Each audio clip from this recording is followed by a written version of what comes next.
2024. Ah, é? Caralho, da Até hora. o finalzinho de 2024. Da hora demais. É. Então, vereador, né? Isso aí. E também comentarista, político, Um pouco de tuiteiro. Tá aí, né? Tá aí.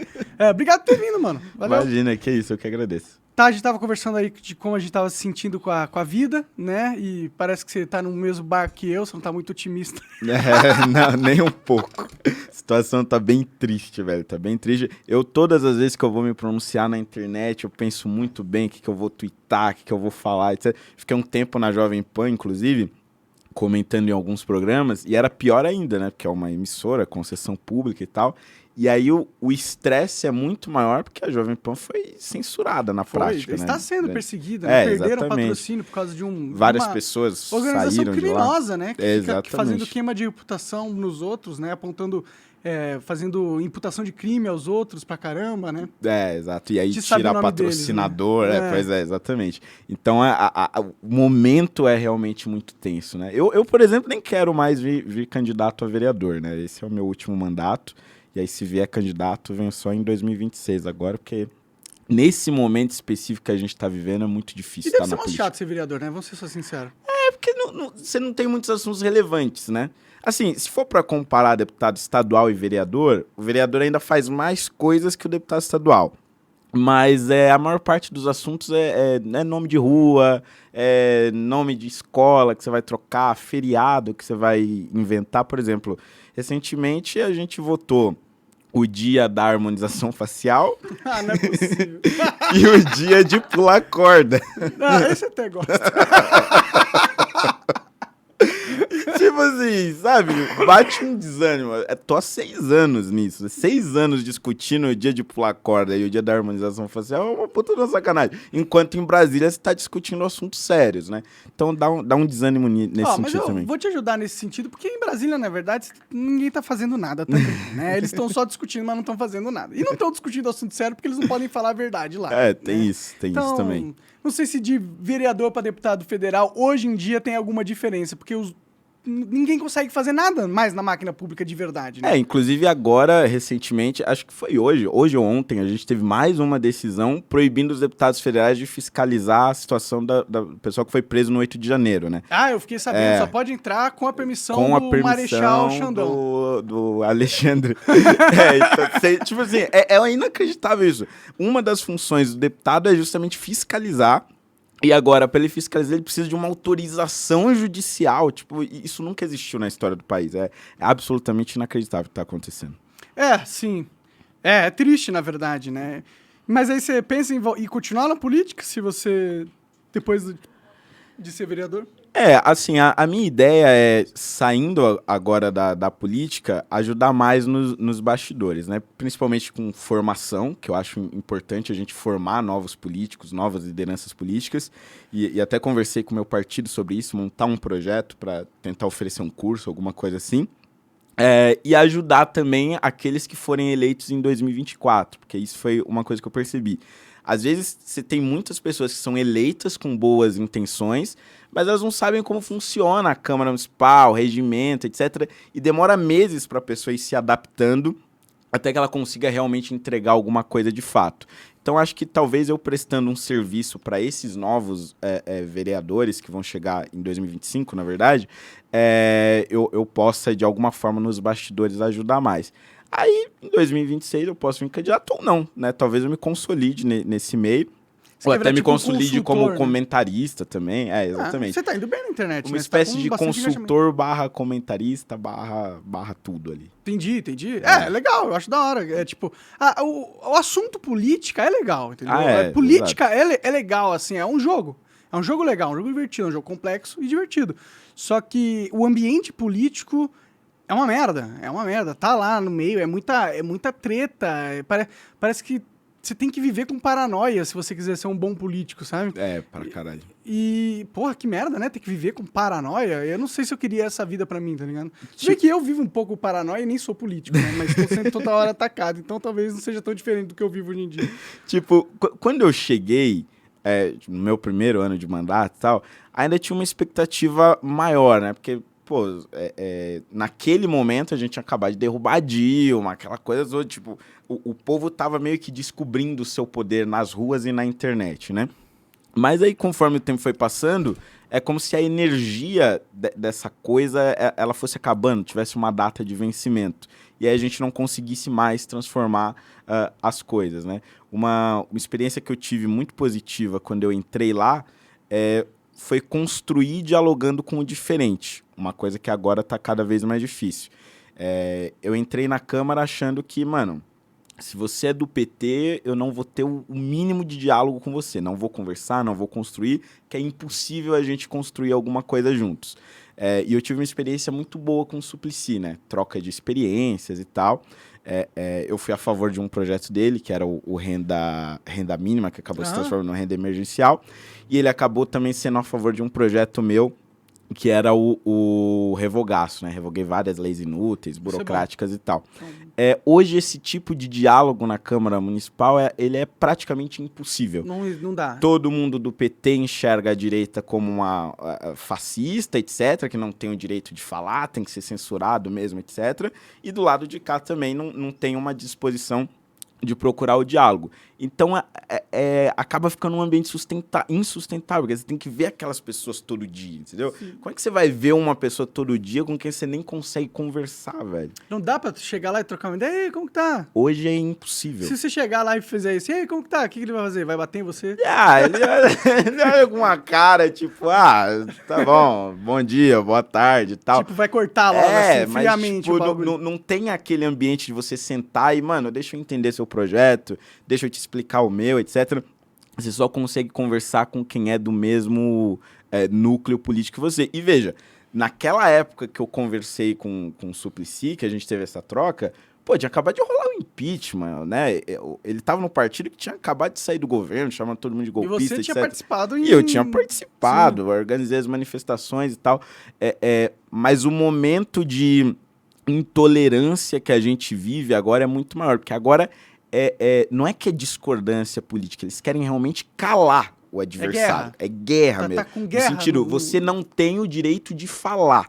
Então, às vezes, alguém de direita vai lá e dá um discurso, não necessariamente eu, tem vários outros lá, às vezes fazem um discurso ou criticando o Lula, ou criticando o Alexandre de Moraes, o STF. Aí depois vai lá um outro vereador do PSOL, do PT, eu vou te encaminhar pro STF, etc. Entendi. Vou mandar um ofício pro Alexandre de Moraes, você não pode falar isso, é um ataque à democracia. A esquerda virou um moleque que chama a diretora toda hora, né? Exatamente. É como se eles fossem censores, assim, é uma coisa horrorosa. E na Câmara dos Vereadores tá assim também? Tá. Então é o Brasil no inteiro, nível municipal. Isso que é bizarro. E a gente nem tem tantos assuntos que se cruzam, né, com esses assuntos que a gente está discutindo em Brasília. Né? Mas qualquer faísquinha acaba gerando motivo. Por exemplo, logo depois das eleições, teve aquela greve lá dos caminhoneiros, né, que pararam várias rodovias e tal. Uhum. E eu tava indo pro Rio de Janeiro. Folga. Foi lá, folga, Copacabana, tal, praia, não sei o quê. Fiquei preso lá na desgraça da rodovia. E fiz uma live, a gente parou aqui e tal, pessoal revoltado, que o Lula ganhou, tal, não sei o quê, bababá. Mas assim, não cheguei a nem defender nem atacar, tava mostrando o que tava acontecendo. Me denunciaram por conta disso, na corregedoria da Câmara, a bancada do PSOL, pedindo a cassação do meu mandato. E mandaram um ofício pro Alexandre de Moraes, porque disseram que eu estava junto com os caminhoneiros parando o Brasil. Porra, que poder que eu tenho em relação aos caminhoneiros. Tu tava tentando... Você estava sendo parado pelos caras. Exatamente. Você tinha que dar puto com os caras. Porra, podia estar na praia, caralho. Eu tô aqui agora, porque... Então, assim, é um nível de maluquice, assim, que eu nunca vi antes. Não é maluquice também, né? É esperteza política, né? Eles estão vendo que o STF virou o ditador da parada toda, né? E eles estão vendo que o ditador tá com afagos a eles, né? Eles estão num momento de lua de mel aí, né? Então, e é foda, e é por isso que eles vão lá e entram no STF, porque eles conseguem muitas vezes. Olha o que eles fizeram nessas eleições, olha quantas empresas foram perseguidas, censuradas, influenciadores e etc, né? Tem gente presa, né? Tem gente que nem participou dos vandalismos, estava lá porque estava revoltado e tá preso na papuda, tá ligado? Pra mim isso é absurdo. Não tem uma individualização da responsabilidade, né? Tipo... porque imagina se você tá numa manifestação com 20 mil pessoas, aí 10 pessoas matam 40 pessoas. As 20 mil pessoas são responsáveis por as 10 pessoas terem matado alguém. Então, tipo, eles pegaram e colocaram o rótulo de bolsonarista nas pessoas e validam qualquer atrocidade. Qualquer perda de direitos está validada se ela tem esse rótulo. Entendeu? O grande negócio é que eles inventaram uma ficção onde a convocação para as manifestações do dia 8 eram necessariamente violentas, o que não é verdade. Eles colocaram como se todo mundo que estivesse indo lá soubesse que a manifestação seria violenta e estava indo para fazer atos de vandalismo. Isso não é verdade. Teve várias convocações que a tia recebeu pelo WhatsApp, falou, vamos lá, vamos protestar, caminhar na esplanada dos ministérios, e teve outras que falavam, não, vamos quebrar tudo, vamos queimar e tal. E no dia 8, não foram poucos os vídeos de pessoas falando, pô, olha lá, infiltrado, tacando fogo, quebrando a vidraça, pega ele, entrega pra polícia e tal, etc. É verdade, eu vi vários vídeos. Então, assim, não havia... Se havia pessoas que já foram lá com a intenção de quebrar tudo, etc., não havia uma concordância de todo mundo que foi se manifestar, né? Mas, infelizmente, para a narrativa, isso não está importando muito. Né? E hoje a nossa justiça é baseada na narrativa, né? Não é realmente baseada na lei mais, né? Recentemente eu estava comentando no último Monarch News que o judiciário, o STF, decidiu agora que se você tiver dívida na justiça, você pode perder o seu passaporte e sua CNH. O que está infringindo no seu direito de ir e vir claramente por causa de dívida.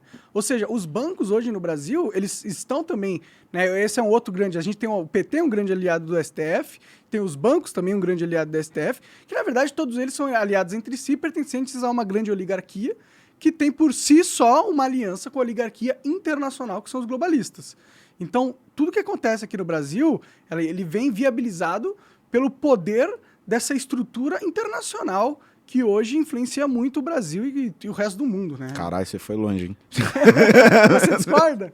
Não, acho que tem uma lógica, de fato. Porque o negócio é o seguinte, o PT, por exemplo, né, sempre se colocou como inimigo do capital, etc. Mas os bancos nunca lucraram tanto quanto nos governos do PT. Inclusive, agora voltaram a lucrar mesmo nos momentos de crise do país. O STF, a maior parte, é dominado por ministros indicados pelo Lula ou quando não indicados diretamente, tem uma relação muito íntima, como é o caso do Gilmar Mendes, por exemplo. E você tem, então, essa trinca que é absolutamente poderosa e que ninguém consegue derrubar, né? Ninguém consegue derrubar o monopólio dos bancos, ninguém consegue derrubar ministro do STF, aliás, literalmente nunca existiu na história do país um impeachment de ministro do STF, e o PT caiu, mas já voltou, ou seja, tem um poder também muito grande ali. E isso que esses players aí, pra mim, formam a oligarquia nacional. Mas agora, você imagina, se tem uma oligarquia nacional, os outros países também têm oligarquias, provavelmente, né? E os Estados Unidos, ele tem a oligarquia mais forte do mundo, que não é nem uma oligarquia americana, mas é uma oligarquia que cooptou o governo americano. Então, essa oligarquia, ela tem muita influência geopolítica. E ela, claro que ela está em contato com a nossa oligarquia. Tanto porque, quando o Lula ganhou as eleições, perceba-se que todos os países da Europa correram para validar as eleições, os Estados Unidos correu para validar as eleições, porque existe realmente uma força muito grande apoiando esse regime do Brasil agora. E essa força não é só nacional, ela é internacional também.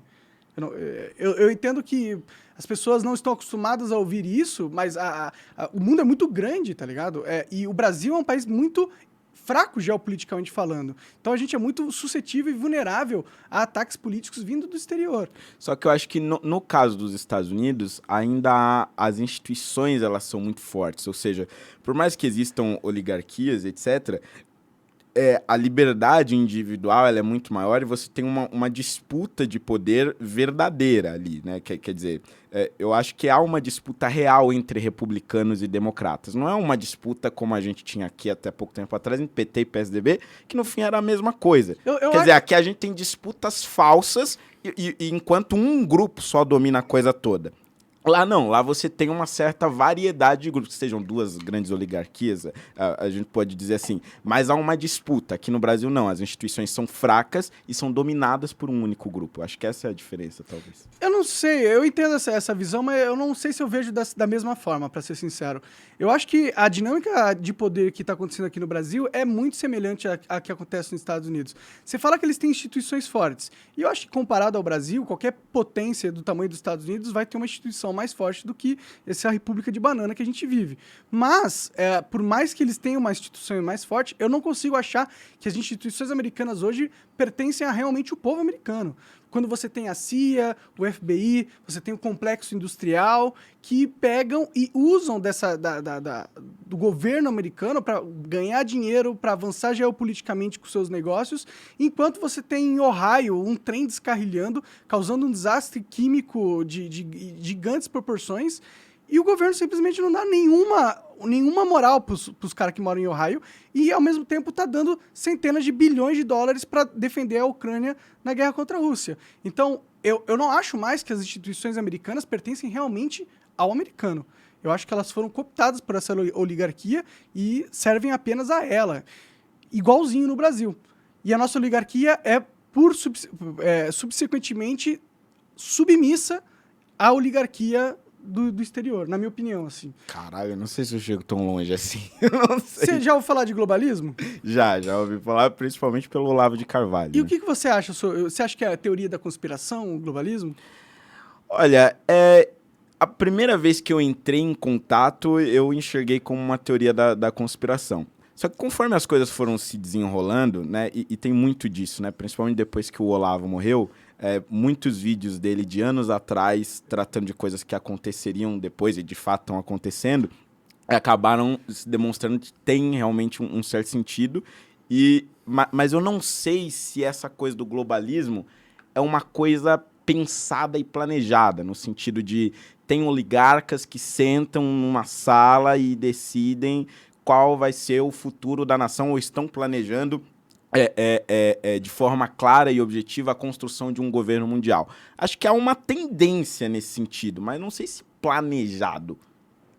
Entendi. Propositalmente. Eu penso totalmente diferente de você. Eu acho que... Você acha que os caras estão lá querendo realmente construir isso? Eu acho que eles têm as maiores inteligências artificiais do mundo trabalhando para eles, para determinar quais são os melhores movimentos para você influenciar geopoliticamente. Eles são um conglomerado empresarial que hoje domina praticamente 40% da economia mundial. A BlackRock, ela controla mais de 4 trilhões de dólares. Pensa quantas empresas de mídia, quantas empresas de jornal eles são donos. E eles são donos de todas as maiores empresas de mídia americanas, e são donas de grandes empresas no mundo inteiro. Então, eles têm a máquina da narrativa da mídia mainstream, pertence aos globalistas.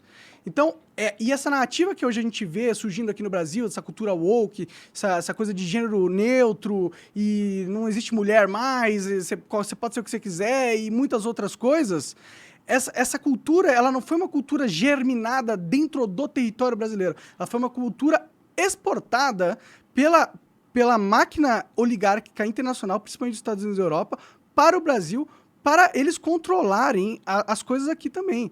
Então, eu acho que sim, existem grupos de pessoas, não sei se é 10 ou 20, pode ser centenas ou algumas milhares de pessoas, mas existem um grupo de pessoas muito, muito poderosas que estão conectadas entre si e elas sim têm objetivos no mundo, planos muito complexos, entendeu? E elas querem, na minha opinião, implantar um governo mundial, porque assim elas conseguem ter um burocrata para centralizar todo o poder e elas controlarem por detrás das câmeras, né? Eu não sei, eu não consigo ver assim, porque eu acho muito difícil você conseguir controlar o indivíduo, porque por mais que você seja o dono de uma empresa, você não vai conseguir controlar 100% da informação que ela transmite. Por exemplo, o Roberto Marinho. O que a Globo se tornou hoje é muito diferente daquilo que o Roberto Marinho planejava para a Globo. O Roberto Marinho era um cara conservador, de direita. Ele construiu um grupo de comunicação, enfim, com emissoras de rádio, de televisão, jornal, imprensa escrita, para ser um grupo conservador. E essa coisa ela foi se transformando ao longo do tempo nisso que a gente está vendo aí. Ela foi cooptada por esse grupo oligárquico. Não sei, mas será... Você não acha que a narrativa da Globo, em todos os seus programas e aspectos, na cultura dos seus artistas, ela não é hegemônica e totalmente homogênea? Mas eu acho que é um movimento que veio de baixo para cima, não o inverso. São os atores que foram formados nas universidades, que aderiram isso para si, são os apresentadores, são os funcionários. Essas ideologias nas universidades? Quem que formou esses atores?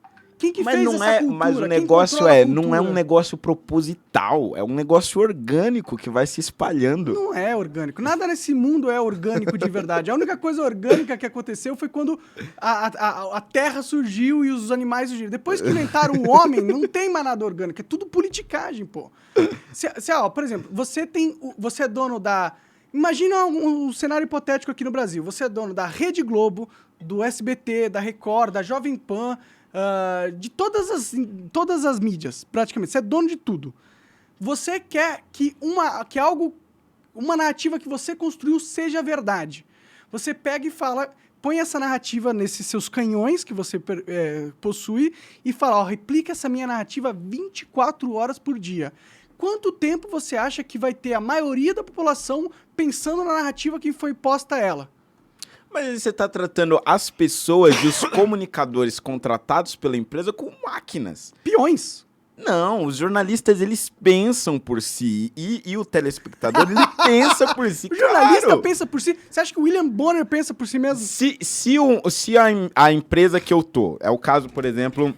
da Folha. Os jornalistas da Folha de São Paulo são muito mais à esquerda do que o veículo de comunicação Folha de São Paulo. Pô, você lê o editorial da Folha de São Paulo, ele se coloca como um jornal de centro-esquerda, um negócio meio tucano. Agora, os jornalistas da Folha são, em sua grande maioria, socialistas, de fato. São pessoas que, pô, eles querem a revolução do proletariado. Por quê? Porque eles foram formados nessa escola. Mas eles não levam ao pé da letra a linha editorial do jornal que eles trabalham. Mas você concorda que se a Folha não quisesse a cultura woke dentro dos seus funcionários, ele pegava e demitia todo mundo que pensasse dessa forma e colocava pessoas que ela acaba cedendo parcialmente, mas se o mercado só tem isso para oferecer, pô, aí não tem só isso para oferecer. É muito difícil você encontrar um jornalista que seja independente mesmo. Independente. Muitas pessoas poderiam ser jornalistas independentes. Inclusive, pessoas que são jornalistas independentes acabam sendo expulsos das suas próprias empresas de jornalismo quando elas batem de frente com a certa narrativa que é obrigatória todas as empresas seguirem. Um exemplo é o Glenn Greenwald. Ele fundou o The Intercept. O Glenn Greenwald fundou o The Intercept. Quando ele começou a falar algumas coisas negativas do governo Biden, ele perdeu a empresa. Ele foi obrigado a sair da própria empresa. Então, sim, existem pessoas que podem ir contra a máquina, mas elas, a partir do momento que elas vão contra a máquina, elas são expurgadas da máquina. Mas elas também são minorias. Esse é o grande ponto. Quem que é minoria? É muito difícil você encontrar pessoas que são independentes como o Glenn. É claro, porque a maioria das pessoas tem muito medo de perder a porra do emprego. Então eles sabem qual que é a narrativa que o editor quer que ele fale. Eles sabem, inclusive, do seu ciclo social, o que é o politicamente correto ou não. E ele é esperto o suficiente para ficar calado e não dar as opiniões sinceras deles, que ele sabe que vai contra a narrativa. E assim você cria uma mentalidade de manada dentro dos jornalismos, onde todo mundo aceita a mesma cartilha com medo de perder o emprego porque sabe que vai receber ostracismo. Mas propositalmente isso? Como assim propositalmente? Você acha que por exemplo, o dono do jornal, os donos do veículo de comunicação fazem isso propositalmente pensando nesse sistema? Com certeza. Eu acho que existe uma narrativa de cancelamento, que essa narrativa de cancelamento é uma arma política poderosíssima e ela é usada para os oligarcas e poderosos controlarem dentro da sociedade quem pode aparecer, quem pode existir como pessoa da sociedade aristocrática, digamos assim, ou não. E eles usam essa ferramenta para caçar inimigos políticos e também para conduzir o seu exército de burocratas a pensarem e agirem da maneira com que eles querem que eles pensam e ajam. Entendeu? Eu acho que é completamente planejado, nada é sem querer, e é uma ideia muito organizada e é muito forte, com muitas pessoas com muita grana e poder e influência por trás deles. Por que você acha que a porra do Felipe Neto está sendo chamado para a Unesco para falar sobre censura, para falar sobre regulamentação da mídia? Por que eles chamaram o Felipe Neto? Por que não você? Por que não eu? Por que não o Igor do Flow? Por que o Felipe Neto foi chamado para essa posição de extremo poder na Unesco para falar sobre como a gente deve regulamentar a mídia? Porque agora ele é politicamente correto. Porque ele segue a porra da cartilha. Essa cartilha não é difícil de enxergar. As pessoas enxergam e elas sabem qual que é a maneira de eu escalar no ranking social aqui, que é dominado por essa oligarquia. É lacrar pra caralho. E aí a gente vê todas as pessoas que lacram pra caralho, ganhando emprego de destaque, sendo contratado, ganhando prêmios, indo viajar, não sei o que lá. Não é sem querer. Não é por acaso. É tudo pensado, pô. Meu Deus, eu espero que você esteja muito errado. Porque se você estiver certo, a gente tá muito fudido. É, a gente tá fudido, cara. A gente tá fudido. Deodó, macaxeira, mocotó. Que merda. Mas não precisamos ficar nesse assunto aí. Podemos ir pra outra coisa. E agora? Você foi pro lado... O que aconteceu que você foi pro lado dos bolsonaristas, cara? Virou bolsonarista. Visto, né? Fala pra mim. Vamos lá. Minha recente conversão. Bom, eu saí do MBL em 2021, né? Começo de 2021. Por vários motivos, né? A gente teve algumas tretas por conta de questão de campanha e algumas pessoas... Dinheiro. Envolveu dinheiro, fudeu. Não, nem foi tão direto. Que eles expulsaram muitas pessoas que tinham trabalhado voluntariamente na minha campanha, né? Entendi. E a justificativa era de que aquelas pessoas eram bolsonaristas. Então... ficou uma coisa de, meu Deus, todo mundo é bolsonarista, precisamos limpar os bolsonaristas aqui, não concordei muito com isso. E de outro lado, o MBL passou a começar a enxergar aí como uma narrativa maior mesmo, o Lula e o Bolsonaro como coisas idênticas, iguais, ou seja, se o Lula ganhasse ou se o Bolsonaro ganhasse, tanto faz. Eu comecei a ter mais ou menos essa impressão também, quando o Moro saiu do governo. Porque, ele saiu do governo dizendo que o Bolsonaro estava querendo interferir na Polícia Federal, aquela coisa toda. Até gravei um vídeo bem revoltado mesmo, que até hoje ressuscitam aí. Eu falo, Bolsonaro, corrupto, não sei o que, etc. Só que aí depois não tinha prova nenhuma, né? Tipo, o que veio foi uma reunião cheia de palavrões, mas que não tinha... essencialmente uma prova de tentativa de interferência na Polícia Federal. Então, quando isso começou a aparecer, e aí eu fui vendo, não é bem assim, o Bolsonaro não é tão parecido quanto o Lula, quando a gente pensava e tal. E aí eu fui vendo que os meus posicionamentos eles foram cada vez mais se distanciando daquilo que o MBL enxergava como ideal.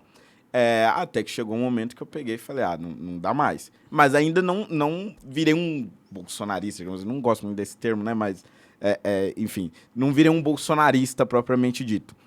Eu fui pro Partido Novo, que era um pouco mais independente e conseguia enxergar esses pontos positivos, né, do governo Bolsonaro. E aí vem a eleição, tal, perdi muito provavelmente porque não apoiei o Bolsonaro. E aí vem o segundo turno e eu apoio aí mais abertamente o Bolsonaro, enxergando que não eram coisas idênticas. Só que o negócio é o seguinte, mais do que apoiar o Bolsonaro no segundo turno, eu percebi que a volta do Lula era um negócio, assim, absolutamente inaceitável para uma sociedade que precisa preservar a liberdade, ou que pretende preservar a liberdade. Ridículo. O cara é um puta corrupto. Não, e mais do que isso, a união que ele ia ter com o STF, como tá tendo agora, gera um desequilíbrio muito grande. Sim. Se antes já havia um desequilíbrio com o Bolsonaro no poder, agora então... agora não tem nem chance. É uma coisa surreal. Então aí eu comecei a ver o seguinte, o eleitor, ele não quer saber de terceira via. Não existe terceira via, é papo furado isso. O eleitor só enxerga dois lados. Um lado é o do Lula, um lado é o do Bolsonaro. Eu que sou um político, não posso ficar... brigando contra a vontade do eleitor, eu tenho que escolher a porra de um lado, senão eu vou ser atropelado, como de fato fui nessa última eleição. Não necessariamente, né? É muito pouco. Quais foram os políticos que sobreviveram sem escolher um lado? O Kim, que diminuiu a sua votação. Mas teve uma votação expressiva, né? Quase 300 mil. E outros nomes. Você não consegue, assim, de bate-pronto pensar em alguém. Pois é. Sempre está associado a uma pessoa. A gente pode colocar, sei lá, uns do Novo, por exemplo. Marcel Van Hatten tá no Partido Novo. O Partido Novo tinha o quê? 8 deputados, agora tem 3? Pois é, né? Quer dizer, quem fica ali no meio acaba, em regra, sendo atropelado. Então eu percebi isso, falei, bom, então o lado que eu defendo é esse lado que hoje está representado na figura do Bolsonaro. Isso significa que eu preciso concordar com tudo que ele fala, tudo que ele defende e tal? Não. Pode haver uma variedade, uma diversidade de opiniões dentro desse bloco, mas eu preciso ter um rosto, que é assim que a América Latina funciona. A política tem que ter a desgraça de um rosto. Essa coisa de que o Novo insiste muito, é por isso que eu acabei saindo de lá, essa coisa de você tentar vender a ideia sem ter um rosto, não funciona. E aí é por isso que eu dei essa guinada. Hoje eu me considero muito mais próximo do Bolsonaro. Não significa que eu não enxergue os erros que teve no governo dele, ou erros que ele possa ter cometido até como pessoa física, mas acho que nenhum desses erros supera a desgraça que é a gente ter o PT de volta no poder, né? E acho que essa hoje é a minha diferença fundamental entre o MBL, por exemplo. Entendo. Você tá brigado com os caras até hoje ou tá de boa já? Agora a gente tá brigado porque...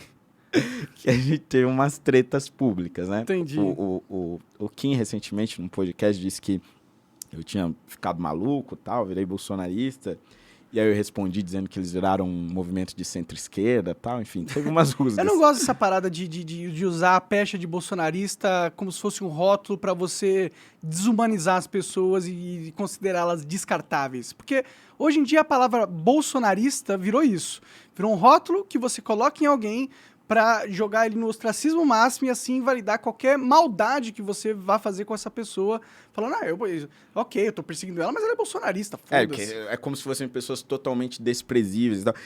Mas o pior de tudo é você associar com um nome. Eu vi alguém falando isso recentemente, não lembro quem, mas, por exemplo, você não vê a imprensa chamando os defensores do Lula de lulistas.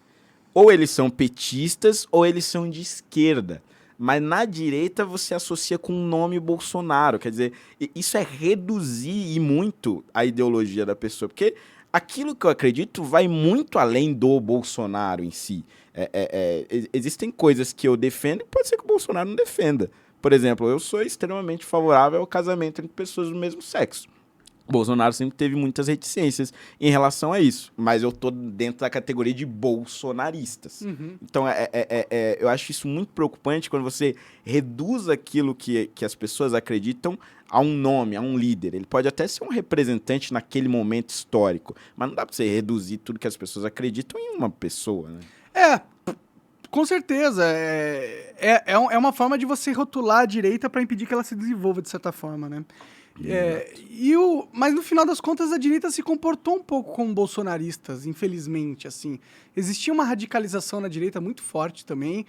Eles também perseguiram pessoas, eles também usaram a máquina do Estado para perseguir pessoas, e eu acho que foi por isso que eles perderam, entendeu? Porque, ninguém gosta do Lula, odeia o STF, mas aí você vai usar as mesmas armas do STF para combater o STF e vai falar que você quer ser diferente? Fica difícil, assim, entendeu? O grande problema, talvez, é que... Acho que são dois, né? Primeiro que, durante muito tempo, foi quase que um crime você se colocar como alguém de direita. Hoje tá voltando a ser, né? Uhum. Mas antes era pior, as pessoas tinham medo, né? Por exemplo, os candidatos... do PSDB contra o PT sempre faziam questão de dizer não, eu não sou de direita, olha, eu não sou tão a favor das privatizações, assim. Era uma coisa meio, meu Deus, não me coloque na direita que eu não vou. Aí com o impeachment da Dilma isso cresce, mas cresce muito rápido. Então é como se você ficasse trancando um cachorro bravo e aí, de repente, no dia pra noite, você solta cachorro na rua. Vai dar merda, né? As pessoas estavam presas, com medo de falar o que elas realmente pensavam. A direita literalmente explodiu, né? Exatamente. Aí você explode de uma hora para outra e aí acaba tendo essas radicalizações, etc. E o outro o modelo de governo que nós conhecíamos por mais de uma década foi o governo de modelo petista, que usava empresas estatais para financiar blogs sujos, atacava a reputação das pessoas pela internet, quando a internet nem tinha um poder tão grande quanto tem hoje e tal. Então, a impressão que eu tenho quando a direita ela assume o poder, ela pega muitas práticas do governo anterior, que era o governo que se conhecia. Ah, se eles fizeram isso e conseguiram ficar tanto tempo no poder, por que a gente não pode fazer a mesma coisa e continuar ao mesmo tempo no poder? É óbvio que foi um raciocínio equivocado. Até bem... exatamente. Mas o que eu digo é, não havia um outro modelo de governar. O modelo de governar que a gente conhecia nesse contexto de internet brasileiro era esse governo petista. Mas, pô, a direita não era justamente a esperança para mudar as coisas? Porque se você quer mudar as coisas, quer copiar o jeito antigo de se fazer política... Isso, inclusive, é uma coisa que eu critico muito, essa coisa do... Ah, mas o PT pode fazer isso, a gente não pode... Pô, não, o PT não pode fazer isso e nós também não. Por isso que a gente é contra, porque ele faz essas coisas. Esse tipo de justificativa é uma coisa que me irrita muito. Não é pra fazer a mesma coisa, né? É pra fazer diferente e tal. Sim, sim. E outras coisas que a gente poderia ter copiado, nós demoramos para entender, né? Por exemplo, essa coisa do Bolsonaro, ao longo da primeira campanha, né? Ter falado que era contra o Centrão. Ah, eu não vou negociar com o Centrão, não sei o quê, etc. Isso não existe. Não tem como você governar sem o Centrão. Não existe esse poder. Ninguém nunca fez isso, a não ser nos períodos de ditadura. Então, aquele tempo de início de governo que ele gastou brigando com o Centrão, podia ter usado para avançar com tanta coisa. Então, a gente podia ter copiado, entre aspas, isso. Não no sentido de fazer negociatas como Mensalão ou Petrolão, mas de chamar os caras para conversar. Ó, você tem um cara bom que entende de saúde, que é do PP ou que é do MDB, pô, me indica esse cara, deixa eu ver o currículo dele, vamos colocar ele no Ministério da Saúde, sei lá. Um cara que entende de indústria, tem um currículo bom, tem um bom network, vamos colocar no Ministério da Indústria. Não tem como, você tem que governar com essas pessoas. E o tempo que ele gastou, a energia que ele gastou resistindo a isso, acho que fez também com que o governo perdesse muitas oportunidades. Sim, eu tenho uma visão do Bolsonaro como um péssimo líder estratégico em si, assim. Ele é um cara carismático. Acho que no final ele melhorou, mas no começo... Não melhorou, pô. Ele perdeu, caralho. Mas essa é a questão, melhorou tarde demais. Não melhorou o suficiente, tá ligado? Eu não gosto de ficar elogiando o cara que perde, tá ligado? Você perdeu, meu irmão, você tem que reconhecer que você perdeu e entender o porquê. Não a gente ficar te elogiando porque você perdeu. Você perdeu pro Lula. Ele perdeu pro Lula. Meu ponto é o seguinte, se ele tivesse feito desde o começo do governo que ele fez no final, ele teria ganhado. Esse é o negócio. Pode ser, mas a verdade é que o Brasil não tá mudando, tá ligado? Esse é o problema. Eu não sei nem se a direita ou a esquerda são capazes de mudar o Brasil, tá ligado? Eu acho que eu fico pensando, será que isso não é só um teatro? Talvez o melhor seja não se importar com tudo isso, tá ligado? Apenas, sei lá, tentar ganhar o máximo de dinheiro possível, cagar pra política ao máximo, assim, se isolar num lugar confortável, tá ligado? Porque parece assim, tipo, te põe o Bolsonaro lá, caralho, a direita entrou no poder, vai mudar? Não mudou nada, continua tudo a mesma coisa. Acho que talvez o negócio é que a gente quer mudanças rápidas. A gente quer mudanças. Não tá tendo mudança nenhuma. Mas tudo bem, vai, quando eu tava lá brigando pelo impeachment, talvez aquele fosse um momento que eu achava, mano, se a Dilma cair, o Brasil vai virar de cabeça pra baixo, vai mudar tudo. Tirando aquele momento específico, que era uma coisa psicológica, porque, pô, tava acontecendo muitas coisas e coisas muito grandes, muito rápidas. Depois que eu entrei, eu percebi que, assim, não vai ter um governo de 4 anos que vai mudar o país. Não tem como. Mas é possível você, em algumas décadas, transformar o país, se você tiver um plano de longo prazo. Esse é o grande problema. Os políticos que a gente elege sempre pensam a curto prazo, sempre a coisa do 4 anos, e aí fica nessa merda aqui, rodando em círculos, né? Pois eu não sei, eu acho que muita coisa pode acontecer em 4 anos, entendeu? 4 anos é muito tempo. Só que as coisas que tem que acontecer não acontecem. Tipo, em 1 ano você passa uma reforma tributária. Em 1 ano você passa uma reforma administrativa. Em 1 ano você passa uma lei pra gente ter indústria de robótica aqui no Brasil. Em 1 ano dá pra fazer muita coisa, mas essas coisas elas não são feitas. Porque quando todo mundo diz que quer fazer, mas quando chega no Congresso, todo mundo quer fazer do seu jeito. E aí nunca chega no consenso e a gente acaba mantendo as coisas do jeito que estão. Só que tem um problema. A gente tem um mundo que está avançando fora do Brasil cada vez mais. A gente tem empresas criando robôs, inteligência artificial e fazendo revoluções industriais que o Brasil não consegue nem sonhar em participar no momento. O que acontece daqui 30 anos se a gente continua estagnado enquanto o resto dos outros países se desenvolvem e se tornam nações ultra desenvolvidas e tecnológicas? Tipo, hoje já tem procedimentos para você modificar geneticamente as pessoas. Tipo, já vai, nos Estados Unidos, comercialmente, ter serviço de você pegar o embrião e fazer algumas modificações genéticas para deixar o teu filho mais inteligente, mais forte, acabar com algumas doenças. Então, o avanço tecnológico ele vai causar uma disrupção na sociedade gigantesca. E se o Brasil continuar do jeito que a gente é, um país atrasado, a gente não vai conseguir competir com o resto do mundo. E a gente vai ser condenado a ser um país subserviente aos interesses internacionais, como a gente já é hoje em dia, entendeu? E por essa é a minha preocupação da gente mudar e ir rápido, e essa é a minha angústia e frustração por ver que isso é impossível. O negócio é o seguinte, tem uns problemas que são muito enraizados e que se você me perguntar hoje como é que resolve, eu não sei. Por exemplo, teve um caso, pouca gente sabe disso, né? E só o fato de pouca gente saber disso já me revolta, de uma certa forma. Quando eu fui reeleito vereador em 2020, né? Para esse mandato que vai até 24. E aí, logo no início de 2021, eu fui procurado por um vereador que tinha acabado de perder a eleição. Zé Turinho, o nome dele. E aí ele foi me oferecer um esquema de corrupção, né? Mas eu não sabia que era isso, né? Ele me mandou uma mensagem, falou, pô, eu sei que você vai ser candidato a deputado federal e tal, e você não usa o fundo eleitoral, né? O fundo partidário lá e tal. Falei, é verdade, você precisa de novas fontes e tal, acho que posso te ajudar. Aí eu falei, pô, o cara vai me apresentar doadores, empresários que compram meu trabalho, não sei o quê. E aí eu fui, não, vamos marcar um café e tal, marquei o café. Aí sentei com o cara, aí ele meio sem jeito, né? Eu percebi na conversa, mas não tava entendendo, tonto, né? Não, é que tem uns vereadores que, né, já há muito tempo tem jeitos de conseguir financiar suas campanhas e tal. Tá, mas como é que a gente faz isso, não sei o quê? Então, é que você precisa conhecer as pessoas certas, não sei o quê. E ele não entrava no assunto, né? Não pode, né? Tipo, eu acho que ele tava tentando, mano, será que esse cara não vai captar e tal? Eu, não, tá bom, me apresenta e tal. Mas como é que funciona isso? Aí ele finalmente falou. O negócio é o seguinte, os vereadores em São Paulo, na época eles tinham 4 milhões, nós, né? Tínhamos 4 milhões de emendas parlamentares por ano. Hoje são 5 milhões. E, mano, essas emendas é praticamente como a de deputado. A diferença é que você só pode mandar para o município. Então, eventos, reformas de praça, recapeamento de rua, escolas, etc. Você manda esse dinheiro aí para reformar ou para construir ou para realizar algum evento.